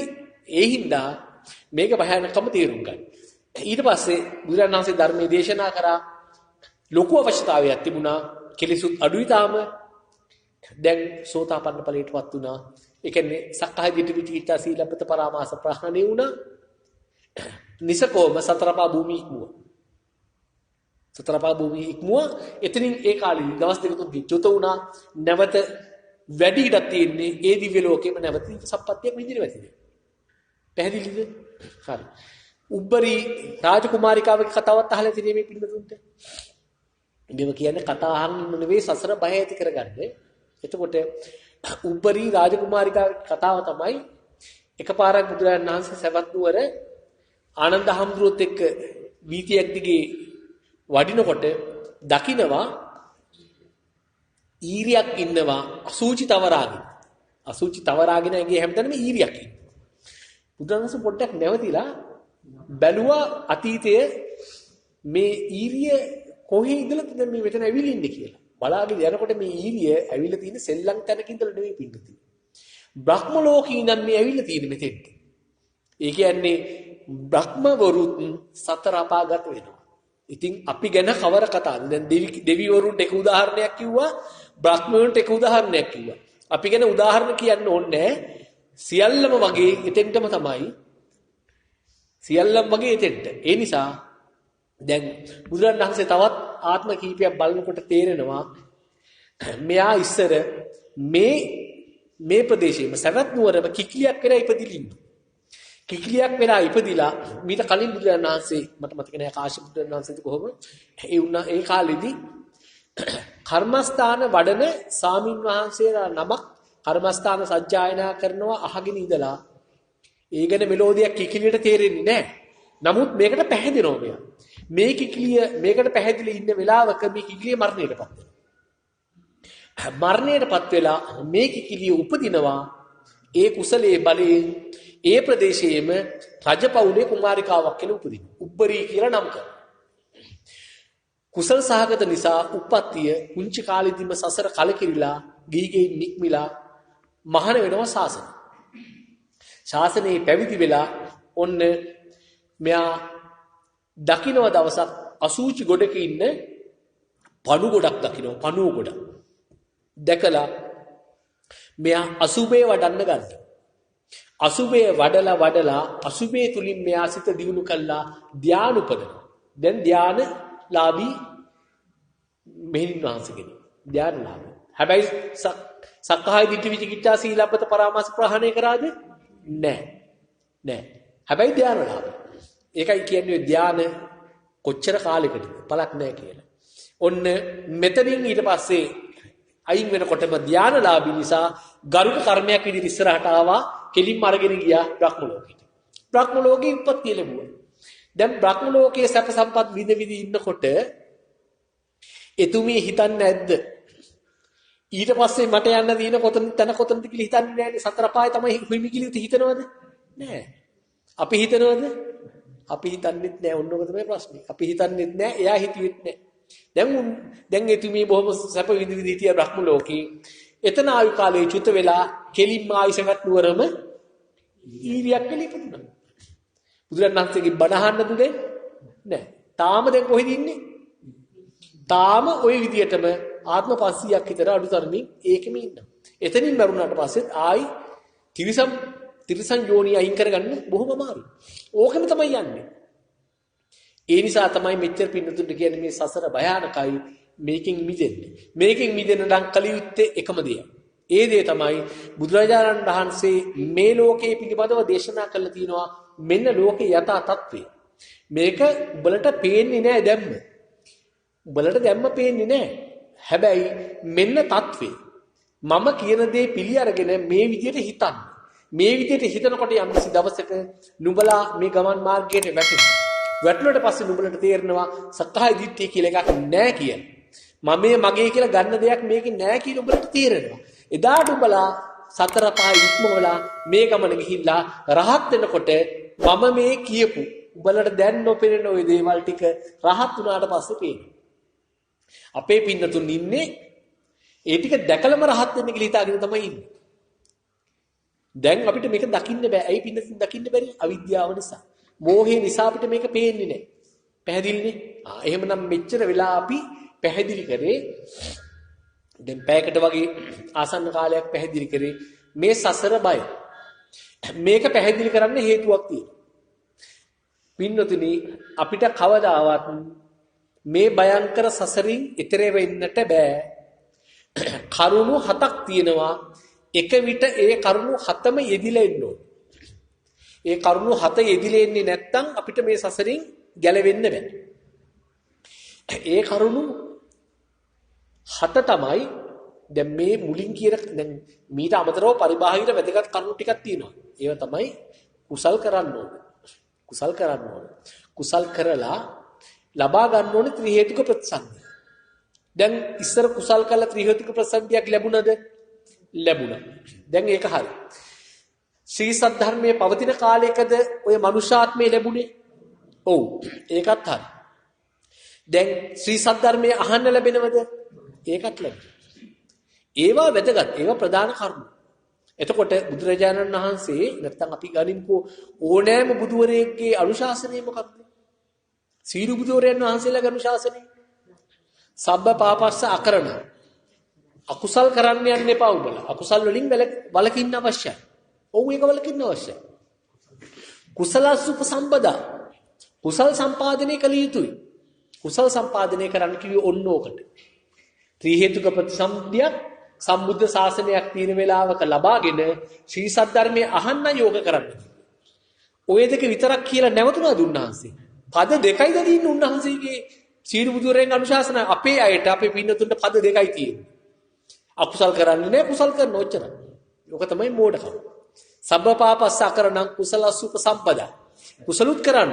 තීත්‍ක ප්‍රසන්දියක් ලබා ගන්න. ඊට පස්සේ තුන්වෙනි එක සචිත්ත පරියෝදපන සචිත්ත තමන්ගේ සිත පරියෝදපන සම්පූර්ණයෙන් দমনය කරන්න. ආන්න ඒකයි මේ කියලා දෙන්නේ. සචිත්ත පරියෝදපනං ඒතම් බුද්ධාන ශාසන. බුදුරජාණන් වහන්සේලාගේ අනුශාසනාව වෙන්නේ ඕක. ඒක කෑල්ලක් අරගෙන ඒක කර ඉඳලා හරියන්නේ නැහැ. එතකොට දැන් මේකෙන් තේරුම් ගන්න යන්න එපා මේ පින්නතුන් හිතන්න යන්න එපා. අද දවසේ ධර්ම දේශනාවේ මේ කුසල් කරන්න එපායි කියලා කිව්වා කියලා තේරුම් ගන්න යන්න එපා. කුසල් කරන්න එපායි කියන එක නෙවෙයි මේ කියන්නේ. මේ පැහැදිලි කරන්නේ කුසල් කරලා ප්‍රමාණවත් වෙන්නේ නැහැ කියන එක. හොඳට මතක තියාගන්න. කුසල් කළා ප්‍රමාණවත් වෙන්නේ නැහැ කියන එක. අපි උදාහරණයක් ගනිමුකෝ. පොඩි දරුවෙක් ඉන්නවා. පුංචි දරුවෙක්. අපේ පරමාර්ථය තමයි මේ දරුවා ලොකු මහත් කරන එක. හරිද? මේ දරුවා ලොකු මහත් කරන එක තමයි අපේ පරමාර්ථය. දැන් ලොකු මහත් කරන්න නම් මේ දරුවට කන්න දෙන්න ඕනනේ. ඝන ආහාර දෙන්න ඕනනේ. වතුරක් දෙන්න ඕනනේ. නේද? වතුරක් දෙන්න ඕන, ඝන ආහාරක් දෙන්න ඕන. මේ දරුවා ලොකු මහත් කරන එක තමයි අපි අරන්නේ. දැන් ඕක සමාන කරන්නේ මේ දරුවා උස්මහත් කරගන්න එක තමයි නිවන් දකින්න එක කියලා හිතා ගන්න ඕනේ. දරුවා උස්මහත් කරගන්න එක තමයි නිවන් දකින්න. හරිද? එතකොට නිවන් දකින්න එකට යන්න නම් කුසල් තියෙන්න ඕන මුලින් සිත දමනය කර ගැනීම නැත්තම් මේ නිවැරදි දර්ශනය ලබා ගැනීමක් තියෙන්න ඕන. හරිද? එතකොට අර දරුවා ලොකු කරනකොට අපි කෑම දෙන්න එයාට ඝන ආහාර දෙන්න කියලා කිව්ව කියලා ඒකෙන් කියවෙනවද? එයාට වතුර දෙන්න එපා කියලා කියවෙනවද? වතුර දෙන්න එපා කියලා කියවෙන්නේ නැහැ නේ. වතුර අත්‍යවශ්‍යයි. හැබැයි ප්‍රමාණවත් නෑ. වතුර විතරක් දීලා අර දරුවා ලොකු උස්මහත් කරන්න පුළුවන්ද? බෑ. ඒ වගේ තමයි කුසල් විතරක් කළා සසරින් මිදෙන්න යන්න එපා. හරියන්නේ නෑ. කුසල් කරන්න මොකද මේ පාර අතහැරුණොත් ඊළඟ වතාවට ත්‍රිේතුක ප්‍රසන්තියක් ගන්න නම් කුසල් කරලා තියෙන්න ඕනේ. හැබැයි දැන් ගත්ත කුසල් වලින් සෑහීමකටපත් වෙලා ඒ පස්සේ යන්න එපා. මෝහාන්ධකාරයේ මුලා වෙලා මේ ශ්‍රී සද්ධර්මයේ පවතින වෙලාවක ඒක අවබෝධ කරගන්න යන්නේ නැතුව ප්‍රමුඛතාවයේදී යුත් ඒකටයි දෙවෙනි තැනයි කුසලට දෙන්න. දෙවෙනි තැනයි කුසලයට දෙන්න ඕන. ඔකයි කියන්නේ. පැහැදිලිනේ? හරියට මේ පින්නතුන්ට හොඳට පැහැදිලි වෙන්න ඕනේ. හරි. දැන් එහෙමනම් මෙන්න අවස්ථා තියෙනවා 7ක්. මේ අවස්ථා 7ම එකට යෙදුනොත් විතරයි කෙනෙකුට මේ ගමන් මාර්ගයට ප්‍රවේශ වෙන්න පුළුවන් වෙන්නේ. මේ ගමන් මාර්ගයට ප්‍රවේශ වෙන්න පුළුවන් වෙන්නේ. මොන ගමන් මාර්ගයටද? ආර්ය අෂ්ටාංගික මාර්ගයට. ආර්ය අෂ්ටාංගික මාර්ගයට ප්‍රවේශ වෙන්න පුළුවන් වෙන්නේ අවස්ථා 7ක් තියෙනවා 7ම එකට යෙදී. හරිද? එතකොට දැන් මේ පින්නතුන් දන්නව නේද? දැන් ආර්ය අෂ්ටාංගික මාර්ගයට ප්‍රවේශ වෙලා ඉන්න අයට අපි කියනවා සෝතාපන්න මාර්ගස්ථයි කියලා. හරිද? මොකද්ද කියන්නේ? සෝතාපන්න මාර්ගස්ථයි කියනවා ආර්ය අෂ්ටාංගික මාර්ගයට දැන් ප්‍රවේශ වෙලා ඉන්නේ. හරිද? මාර්ගයට වැටිලා. හැබැයි සෝතාපන්න නැහැ. ඒ මාර්ගයේ කෙලවර තියෙනවා ඵලය. නවාතැන්පොළ තියෙනවා සෝතාපන්න ඵලය. දැන් දෙකයි. මොකද්ද මුල් එක? සෝතාපන්න මාර්ගස්ථයි ඒකේ කෙලවර මාර්ගස්ථ එක්කෙනා ඵලයට එනවාමයි. සෝතාපන්න ඵලය දෙකයි. එතනින් ආරම්භ වෙනවා සක්‍රදාගාමි මාර්ගය. තුනයි. සක්‍රදාගාමි මාර්ගයේ කෙලවර තියෙනවා සක්‍රදාගාමි ඵලය. හතර. එතනින් පටන් ගන්නවා සක්‍රදාගාමි ඵලයෙන් අනාගාමි මාර්ගය. පහයි. අනාගාමි මාර්ගයේ කෙලවර තියෙනවා අනාගාමි ඵලය 6යි. 6යි. අනාගාමි ඵලයෙන් පටන් ගන්නවා අරිහත් මාර්ගය. 7යි. අරිහත් මාර්ගයේ කෙලවර තියෙනවා අරිහත් ඵලය 8යි. ඔන්න නිවන් දැක්කා. එහෙමනම් තියෙනවා පියවර 8ක් තියෙනවා. හරිද? සෝවාන් ඵලයේ තියෙනවා සෝවාන් ඵලයට වැටෙන සෝවාන් මාර්ගය තියෙනවා. සක්‍රදාගාමි ඵලයේ තියෙනවා සක්‍රදාගාමි ඵලයට වැටෙන සක්‍රදාගාමි මාර්ගය තියෙනවා. අනාගාමි ඵලයේ තියෙනවා අනාගාමි ඵලයට වැටෙන මාර්ගය තියෙනවා. අරිහත් ඵලයේ තියෙනවා අරිහත් ඵලයට වැටෙන මාර්ගය අරිහත් මාර්ගය තියෙනවා. පැහැදිලිද? ඵල 4යි මාර්ග 4යි 4යි 4යි 8යි. ඔන්න ඕකට වැටුණොත් තමයි අපිට පුළුවන්කම තියෙන්නේ සතරපා භූමි ඉක්මවන්න. මුල් තැනට හරි වැටෙන්න ඕන. දැන් බලන්න බුදුරජාණන් වහන්සේගේ ශ්‍රාවකයෙක් කියලා බුදුරජාණන් වහන්සේ ශ්‍රී මුඛයෙන් දේශනා කරේ ඔන්නේ 8න් එකකටවත් වැටිච්ච අයට විතරයි. ඔය 8න් එකකටවත් වැටිලා ඉන්න ඕන. ඔය 8න් එකකටවත් වැටිලා නැත්තම්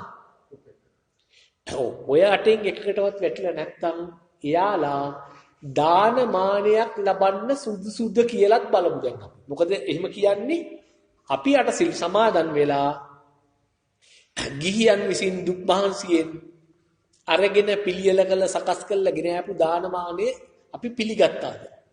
අපි පිළිගත්තා. අපේ උත්සාහයක් නැත්තම් පින්නතුනි අඩුම තරමින් සෝතාපන්න මාර්ගස්ථත් නැහැ කියමුකෝ.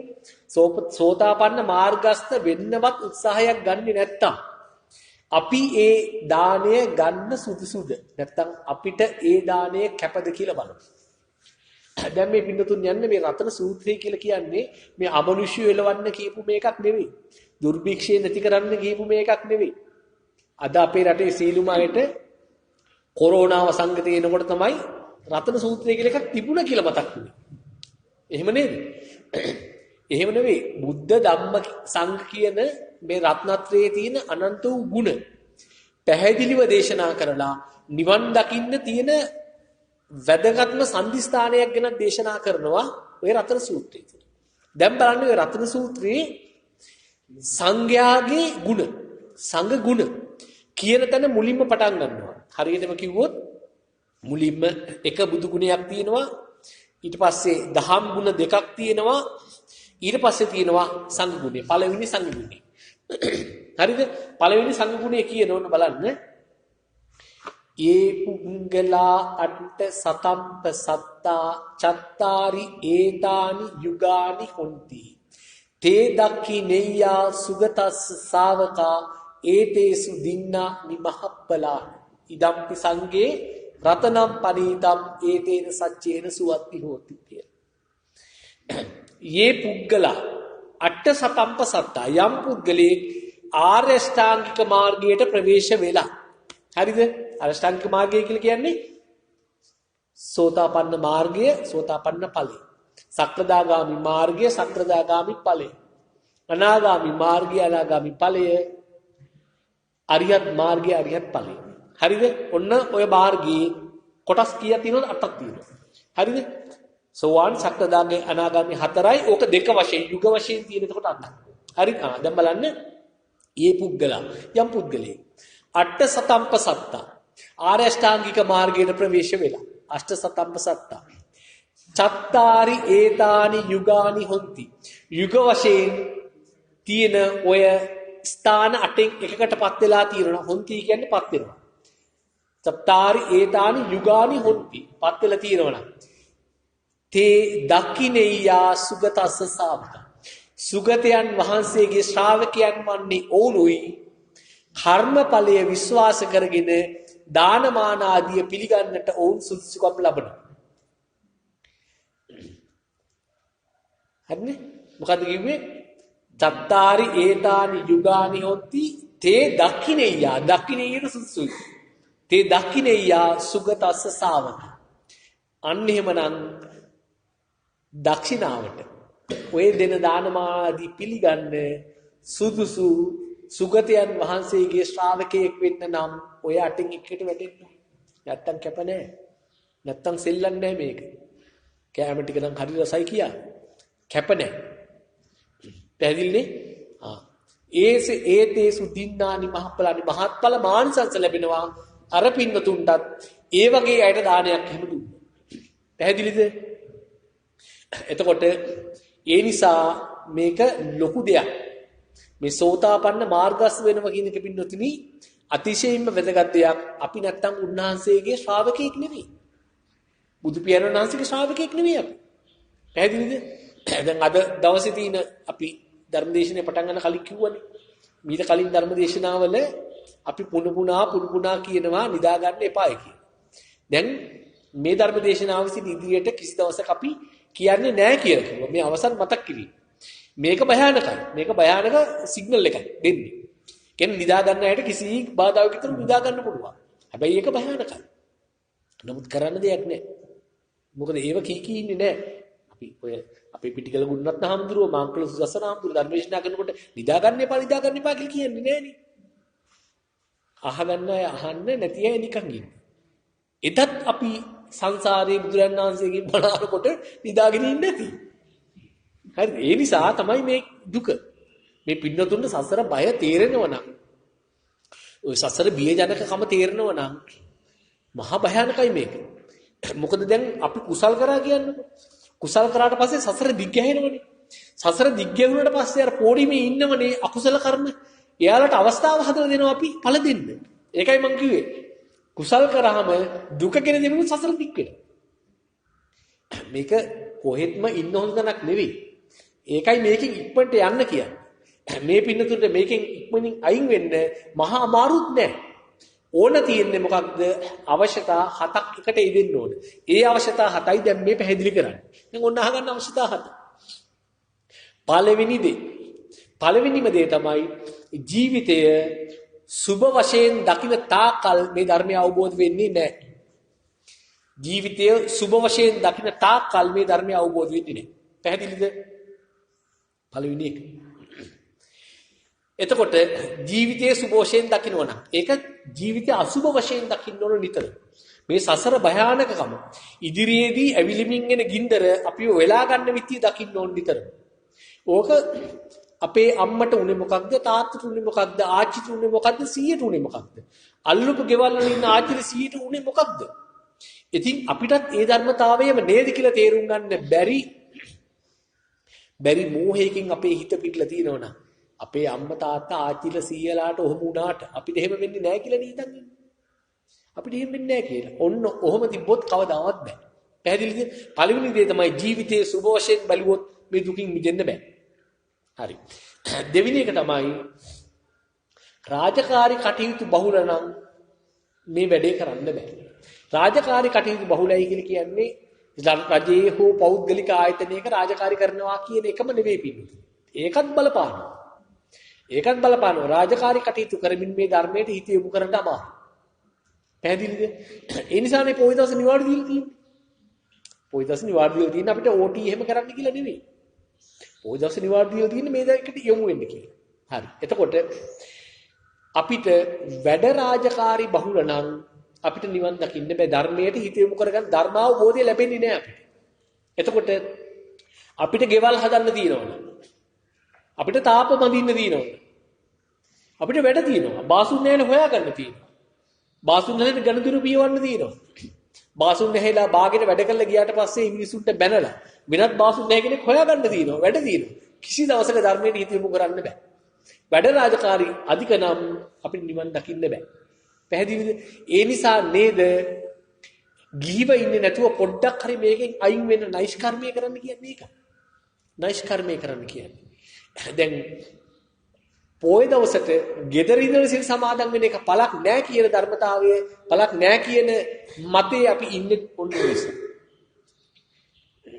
මොකද එතන දරුවන් උණුපුරන් අතහැරලා නැහැ. එයාලා කෑවද බිව්වද නැද්ද ඒව හොයා බලනවා මං. හොයා බලන්න තින්නේ නැහැ අපිට. පැහැදිලි නේද? ඒ නිසා තමයි ඉතින් අයින් වෙන්න කියලා කියන්නේ. හරි. එතකොට රාජකාරී බහුල නම් මේ වැඩේ කරන්න බෑ. දැන් මේ පින්නතුන් අහලා තියෙනවද කරණීය මෙත්ත සූත්‍රයේ කියනවා යම් යම් කරුණු ගැන. කරණීය මෙත්ත සූත්‍රය මොනවද කියන්නේ?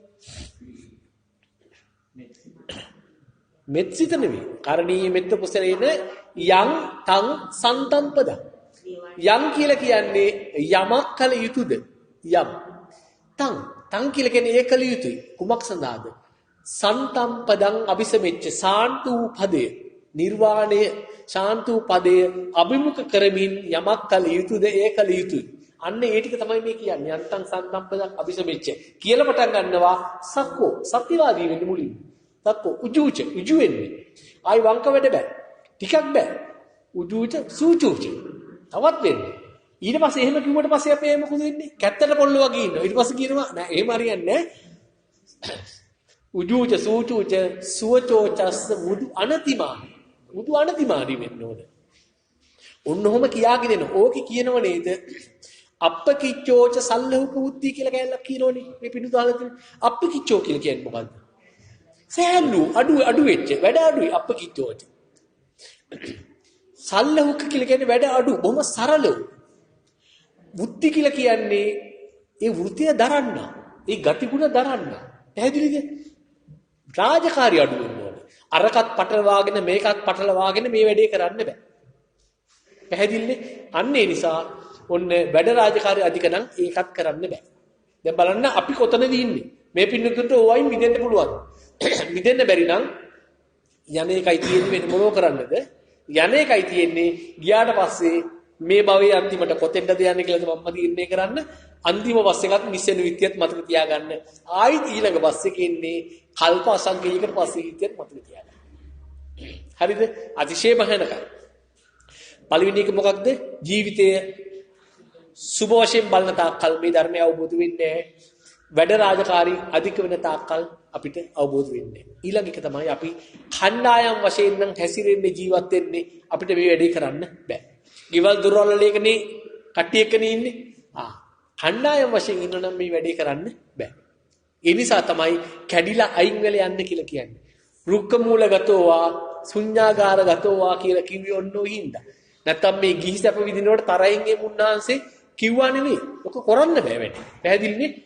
එතකොට ඛණ්ඩායම් වශයෙන් හැසිරෙනවා නම් කරන්න බෑ. ඊළඟ එක තමයි නිතරම කතා කරනවා නම් මේ වැඩේ කරන්න බෑ. කතාව වැඩි නම් මේ වැඩේ කරන්න බෑ. තමන් තනියම හිටියත් ටීවී එකක් පාවිච්චි කරනවා නම් කතා කරනවා වගේ තමයි මේ වැඩේ කරන්න බෑ. හතරයි. ෆෝන් එක පාවිච්චි කරනවා නම් මේ වැඩේ කරන්න බෑ. හතරයි. මොකක්ද? ජීවිතේ සුබ වශයෙන් බලනවා නම් බෑ. Tamante වැඩ රාජකාරිය අධික නම් නිවන් මේ ධර්මය අවබෝධ වෙන්නේ නැහැ. කණ්ඩායම වශයෙන් නම් හැසිරෙන කටයුතු කරන්නේ මේ වැඩේ කරන්න බෑ. තනි වෙන්න ඕන. ඊළඟ දේ තමයි කතා කරනවා නම් මේ වැඩේ කරන්න බෑ. හරිද? 4. ඊළඟ එක තමයි තමන්ට නිදිමත ගතිය තියෙනවා නම් ධර්මය අවබෝධ වෙන්නේ නැහැ. දැන් අත්දකින්න ඇති මේ කීප එකක්වත් අපිට ඇහුන්නේ නැහැ නේද කියලා නිදිමත හිතිගයි. නිදිමත ඉන්නෝ නම් ධර්මය අවබෝධ වෙන්නේ නැහැ. පැහැදිලිද? 5. ඊළඟ එක තමයි කුමන හරි කායික අසනීපයකින් පෙළෙනවා නම් 6 වෙනි එක. කුමන හරි කායික අසනීපයකින් පෙළෙනවා නම් ධර්මය අවබෝධ කරගන්න බැහැ. හරිද? හැබැයි කායික අසනීපයකින් පෙළෙන අවස්ථාව එනකොට Taman ධර්මයේ දැකලා තිබුණොත් ඒ දැක්ක ධර්මයේ තුලින්ම වේදනානුපස්සනාව වඩලා බොහොම ලේසියෙන් යන්න පුළුවන් ඉස්සරහට. ධර්මයේ දැකලා තිබුණා.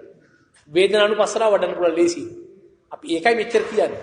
හැබැයි ඒ තාක් ධර්මයේ දැකලා නැත්නම් මොන හරි කායික වේදනාවක් ආවොත් එහෙම එයාට ධර්මය අවබෝධ කරගන්න බෑ. 6.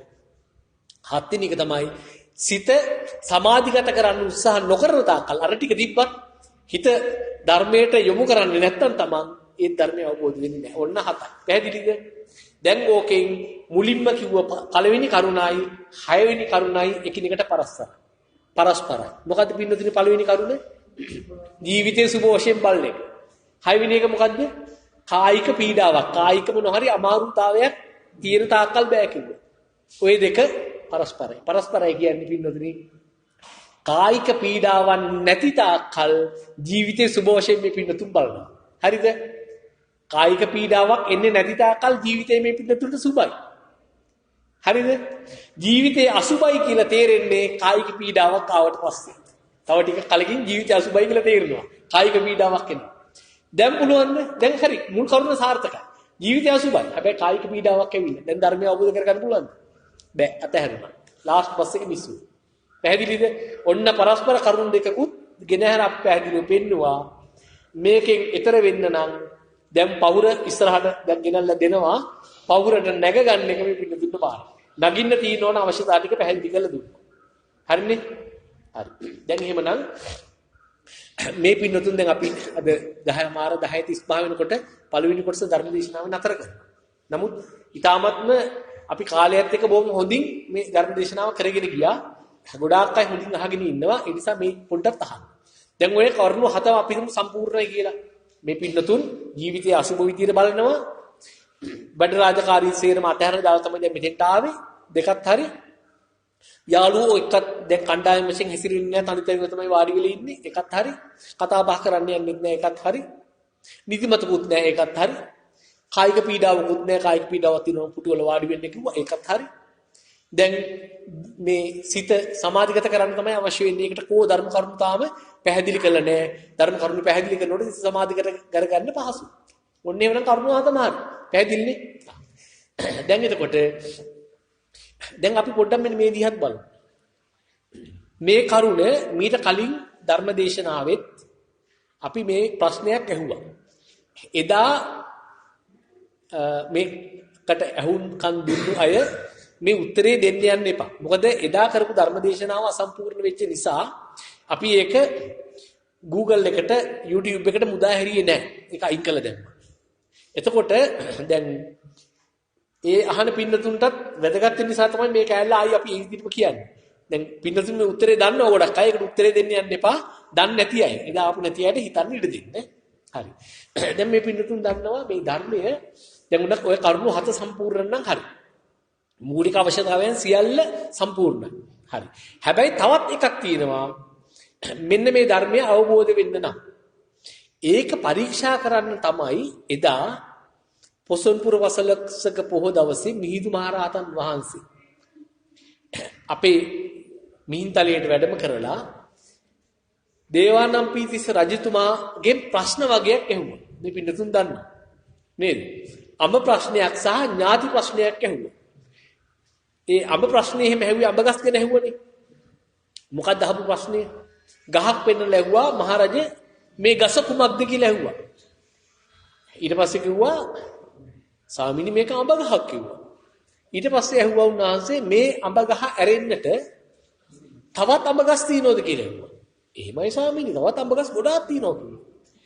ඊට පස්සේ ඇහුවා ඒ අඹ ගසුයි ඒ තවත් අබගස් තියෙනවා. ඊට පස්සේ ඒ අබගස් හැරුණාම තවත් ගස් තියෙනවා කියලා. ඊට පස්සේ ඔව් ස්වාමීන් ඒවත් තියෙනවා. හැබැයි ඒව ඉතින් අබගස් නෙවෙයි කිව්වා. අබගස් නෙවෙයි කිව්වා. හරිද?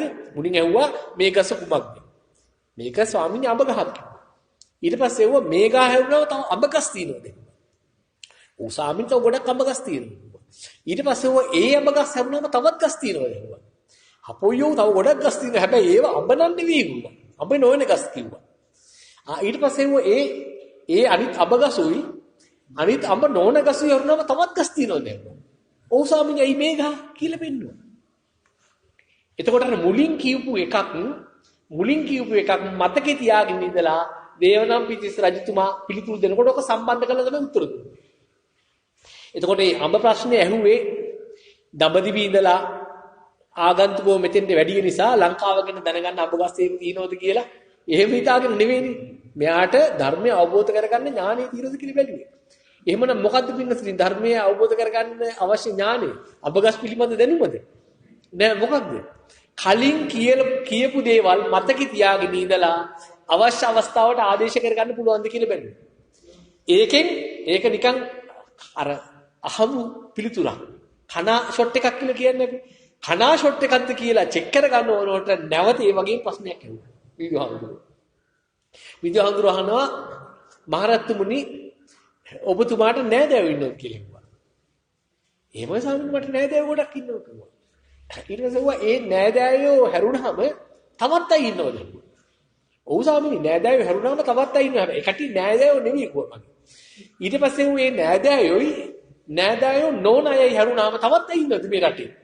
ඔව් ස්වාමීනි මම කියලා කිව්වා. පැහැදිලිද? සම්බන්ධ කරලා කිව්වා. ඒකින් දැනගත්ත රජතුමා බොහොම ඥානවන්තයි කියලා. ඒන කලින් කිව්ව එකක් මතක තියාගෙන ඉඳලා ඒක ආදේශ කළා ඒක සීපත් කළා අරකට එක ඈදලා ගන්න පුළුවන්කම තියෙන්න ඕන. එහෙමනම් මේ පින්නතුන්ටත් ධර්මයේ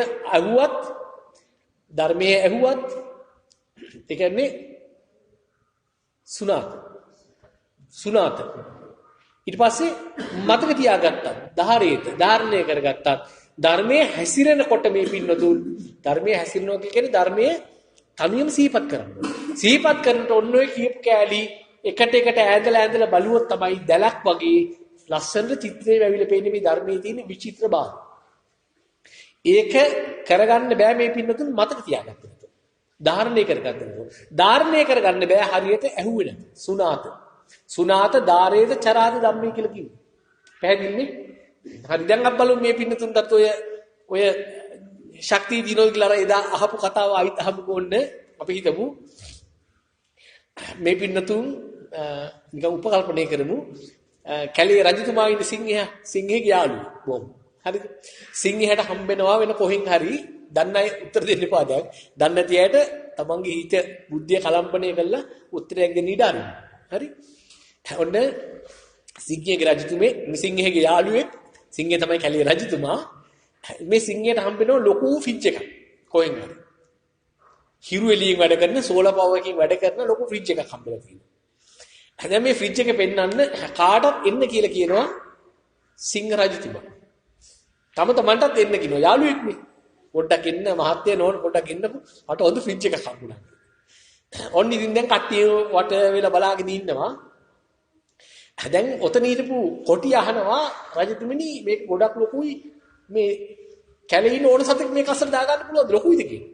ඔව් දාන්න පුළුවන් අලිය උනත් දාන්න පුළුවන් කියන අලියක් තියෙනවා දැන් ඔතෙන්. ඊට පස්සේ කොටිය කියනවා පුළුවන් නම් මම දාන්න කිලෝ ඇතුළට පුළුවන්.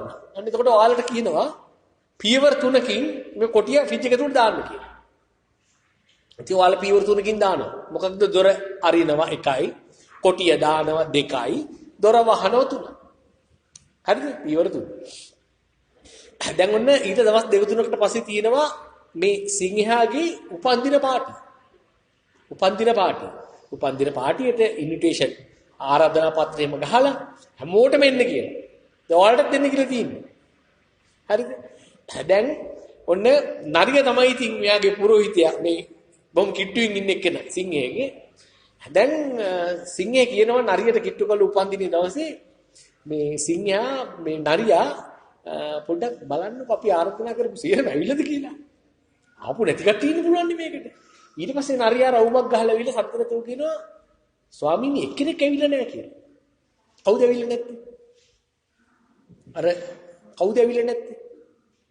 ඇයි සිංහගේ පාටියට එක්කෙනෙක් අඩු? දැන් කියන්නේ එන්නේ නැහැ. දැන් අර දන්නෝනේ. කවුද ආවේ නැත්තේ? කොටිය ආවේ නැහැ. ඇයි කොටිය ආවේ නැත්තේ? කොටිය ඇතුලේ දැම්මනේ දාලා වැහුවනේ අරලා ගත්තේ නෑනේ පියුරුතුරකින්. දැන් පැහැදිලිද? අරක මතක තියාගෙන මේකට සම්බන්ධ කරලා කියන්නේ. එදා නම් කිව්ව නේද? එදා කවුරු හරි පිංගතෙක් කිව්වා කොටිය කියලා. කොටිය ගත්තේ නෑනේ කොටිය තමයි ඇතුලේ කිව්වා. පැහැදිලිනේ? අන්න ඒ වගේ මේ අපි පැහැදිලි කරගෙන යනකොට ධර්ම කරුණු සියල්ල මතක තියාගෙන ඉඳලා මුලින් කියපු ධර්ම කරුණු අමතක කරොත් මේ ධර්මය අවබෝධ වෙන්නේ නැහැ.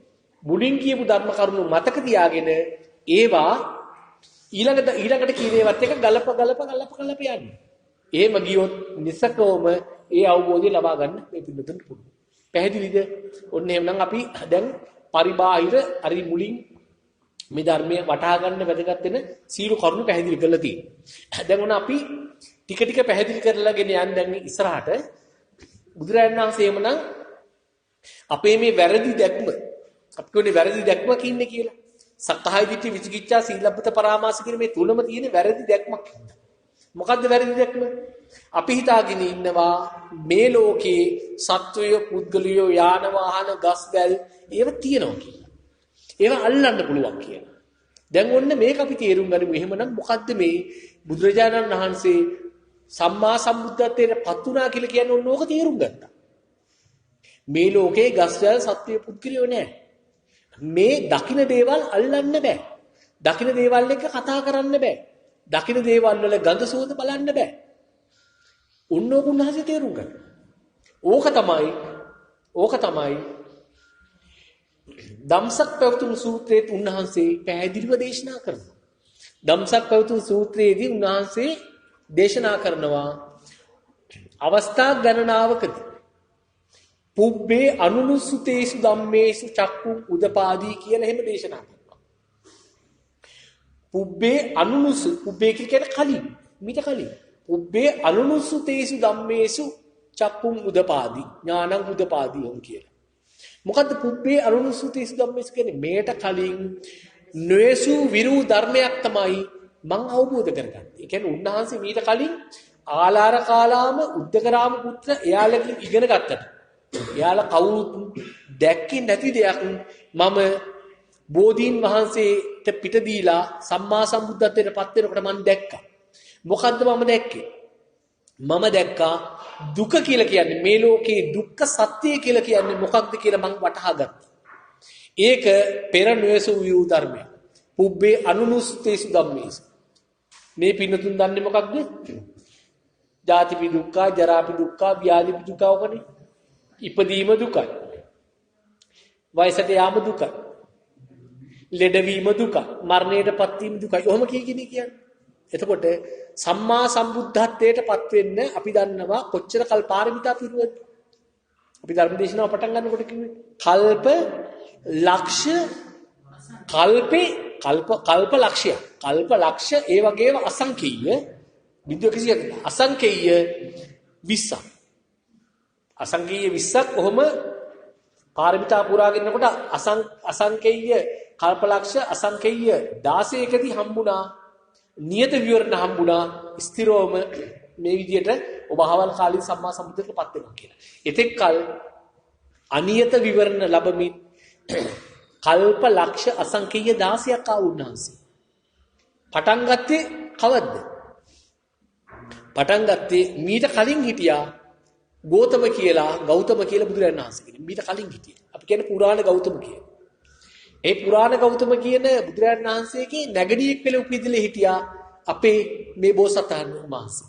නංගි කෙනෙක් වෙලා. ඥාති නංගි කෙනෙක්.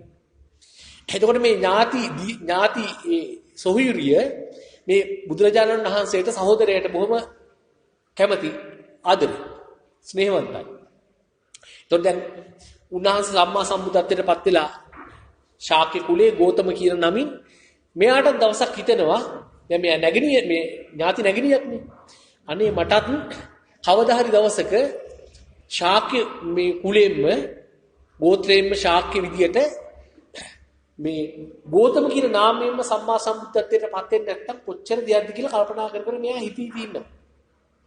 ඕම හිතී ඉඳලා දවසක් ඒ කාලෙදී පින්ඩපාතේ වැඩපු ස්වාමීන් වහන්සේ නමකට ගොඩක් කල් එතකොට ගෝතම බුදුරජාණන් වහන්සේ ඉන්න කාලේ පින්ඩපාතේ වැඩපු ස්වාමීන් වහන්සේ නමකට මෙයා අබදෙල් පහන පූජා කරලා ප්‍රාර්ථනා කරනවා මටත් ශාක්‍ය වංශයේ ගෝතම කියන මේ කුලේ නාමයෙන් සම්මා සම්බුද්ධත්වයට පත් වෙන්න පිරිමි ආත්මයක් ලැබේවා කියලා ප්‍රාර්ථනා කරා අර අපතෙල් පහන.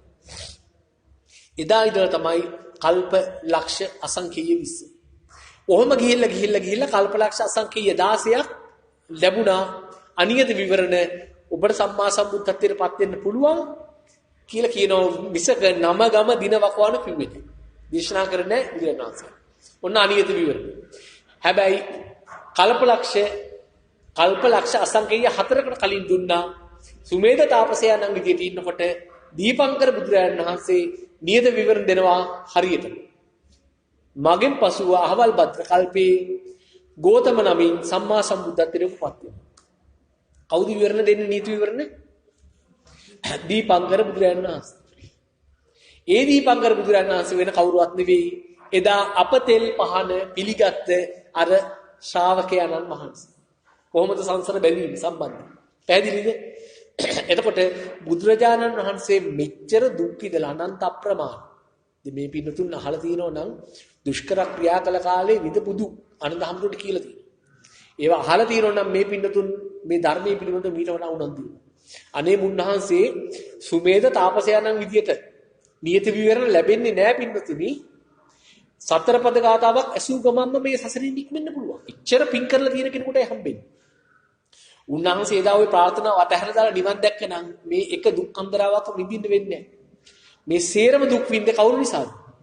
අපි වෙනුවෙන් දුක් විඳලා ඇවිල්ලා අන්තිමට අසලපුර පසළොස්වක පොහොය දවසේ බරණසී සිපතනේදී ධර්මදේශනය කරනකොට කියනවා පුබ්බේ අනුනුසුතේසු ධම්මේසු කිය 12 වතාවක් උන්වහන්සේ කියනවා. පෙර නොයසු විරු ධර්මයක් තමයි දුක්ඛ සත්‍යය කියලා මම අවබෝධ කරේ. දුක පිරිසිඳ දකින්නවා කියලා මම අවබෝධ කළේ පෙර නොයසු විරු ධර්මය. දුක ප්‍රහාණය කළායි කියලා මම හරියටම දැනගත්තේ ඒකත් පෙර නොයසු විරු ධර්මයක් මම ඒක අවබෝධ කරගත්තා. දුක හටගන්නේ මෙහෙමයි. සමුදය මේකයි කියලා මම තේරුම් ගත්තා. ඒක පෙර නොයසු විරු ධර්මයක්. ඒ කියන්නේ කවදාවත් මම අහලා තිබුණේ නැහැ. හැබැයි මේ පින්නතුන් ඒක අහලා තියෙනවා. ඒක නිගානක් නැත්තේ. හොයන්නේ නැහැ කිසිම කෙනෙක්. කිසි කෙනෙක් හොයන්නේ නැහැ. ලොකු පූජාවල් කරනවා. අනේ උන්වහන්සේ අච්චර දුක් විඳලා අවබෝධ කරගත්ත ශ්‍රී සද්ධර්මයේ කියනවා දුක්ඛ සමුදය කියලා කියන්නේ පෙර නොයසු විරු ධර්මයක්. මම ඒක වටහා ගත්ත, තේරුම් ගත්ත, අවබෝධ කරගත්තා. ඒ දුක්ඛ සමුදය කොහොමද ප්‍රහාණය කරන්නේ නැති කරන්නේ කොහොමද කියලා මම තේරුම් ගත්තා. ඒකත් පෙර නොයසු විරු ධර්මයක්. ඒ දුක්ඛ සමුදය දුක නැවත හට ගැනීම සම්පූර්ණයෙන් නැති කළ බව මම ප්‍රත්‍යක්ෂ කරගත්තා. ඒකත් පෙර නොයසු විරු ධර්මයක්. දුක්ඛ නිරෝධය කියන්නේ මොකක්ද කියලා මම අවබෝධ කරගත්තා. ඒක පෙර නොයසු විරු ධර්මයක්. ඒ දුක්ඛ නිරෝධය සාක්ෂාත් කරන්න කොහොමද කියලා මම අවබෝධ කරගත්තා. ඒක පෙර නොයසු විරු ධර්මයක්. ඒ දුක්ඛ නිරෝධය සාක්ෂාත් කර බව මම ප්‍රත්‍යක්ෂ වශයෙන් දැකගත්තා. ඒකත් පෙර නොයසු විරු ධර්මයක්. මේ දුක සමුදය ප්‍රහාණය කරන්නේ කොහොමද කියලා. සමුදය ප්‍රහාණය කරන්න කොහොමද කියලා යා යුතු ගමන් මාර්ගය. ඒ ගමන් මාර්ගය දුක්ඛ නිරෝධ ගාමිනී පටිපදාව මොකද්ද කියලා මම වටහා ගත්තා, අවබෝධ කරගත්තා. ඒක පෙර නොයසු විරු ධර්මයක්. ඒකේ ගමන් කළා මම අවබෝධතා නුවණින්ම ඒකත් පෙර නොයසු විරු ධර්මයක්. ඒ ගමන් කරලා ගමන අවසන් කළ බවත් මම දැක්කා. ඒකත් පෙර නොයසු විරු ධර්මයක් කියලා ওই විදියට 12 වතාවක් කියනවා. යතෝ ඊට පස්සේ කියනවා යතෝචකෝ මේ භික්ඛවේ ඉමේ චතුසු අරිය සච්චේසු එවං ත්‍රිපරිවට්ටං ද්වාදසාකාරං යතා භූතං ඥාන දස්සනං සුවිසුද්ධං අහෝසි. අහලතින බින්නු අතාහම් භික්ඛවේ සදේවකේ ලෝකේ සමාරකේ සබ්‍රහ්මකේ සස්සමනක් බ්‍රාහ්මනියා ප්‍රජාය සදේව මනුස්සාය මනුස්සානං ওই විදියට උන්වහන්සේ කියනවා ඒවං ත්‍රිපරිවට්ටං ද්වාදසාකාරං යථා භූතං ඥාන දස්සනං සුවිසුද්ධං අහෝසි. අහෝසි කියලා කියන්නේ වුණා කියන එක. අහෝසි කියලා කියන්නේ වුණා කියන එක. සුවිසුද්ධ වුණා. සුවිසුද්ධ වුණා. ත්‍රිපරිවට්ටං ද්වාදසාකාරං වට්ට තුනකින් ලෙවල් මට්ටම් තුනකින් මම 12 ආකාරයකින් දැකගත්තා චතුරාර්ය සත්‍ය අවබෝධ කරගත්තා. ඉමේසු චතුසු අරිය සත්‍යස්. මොකක්ද?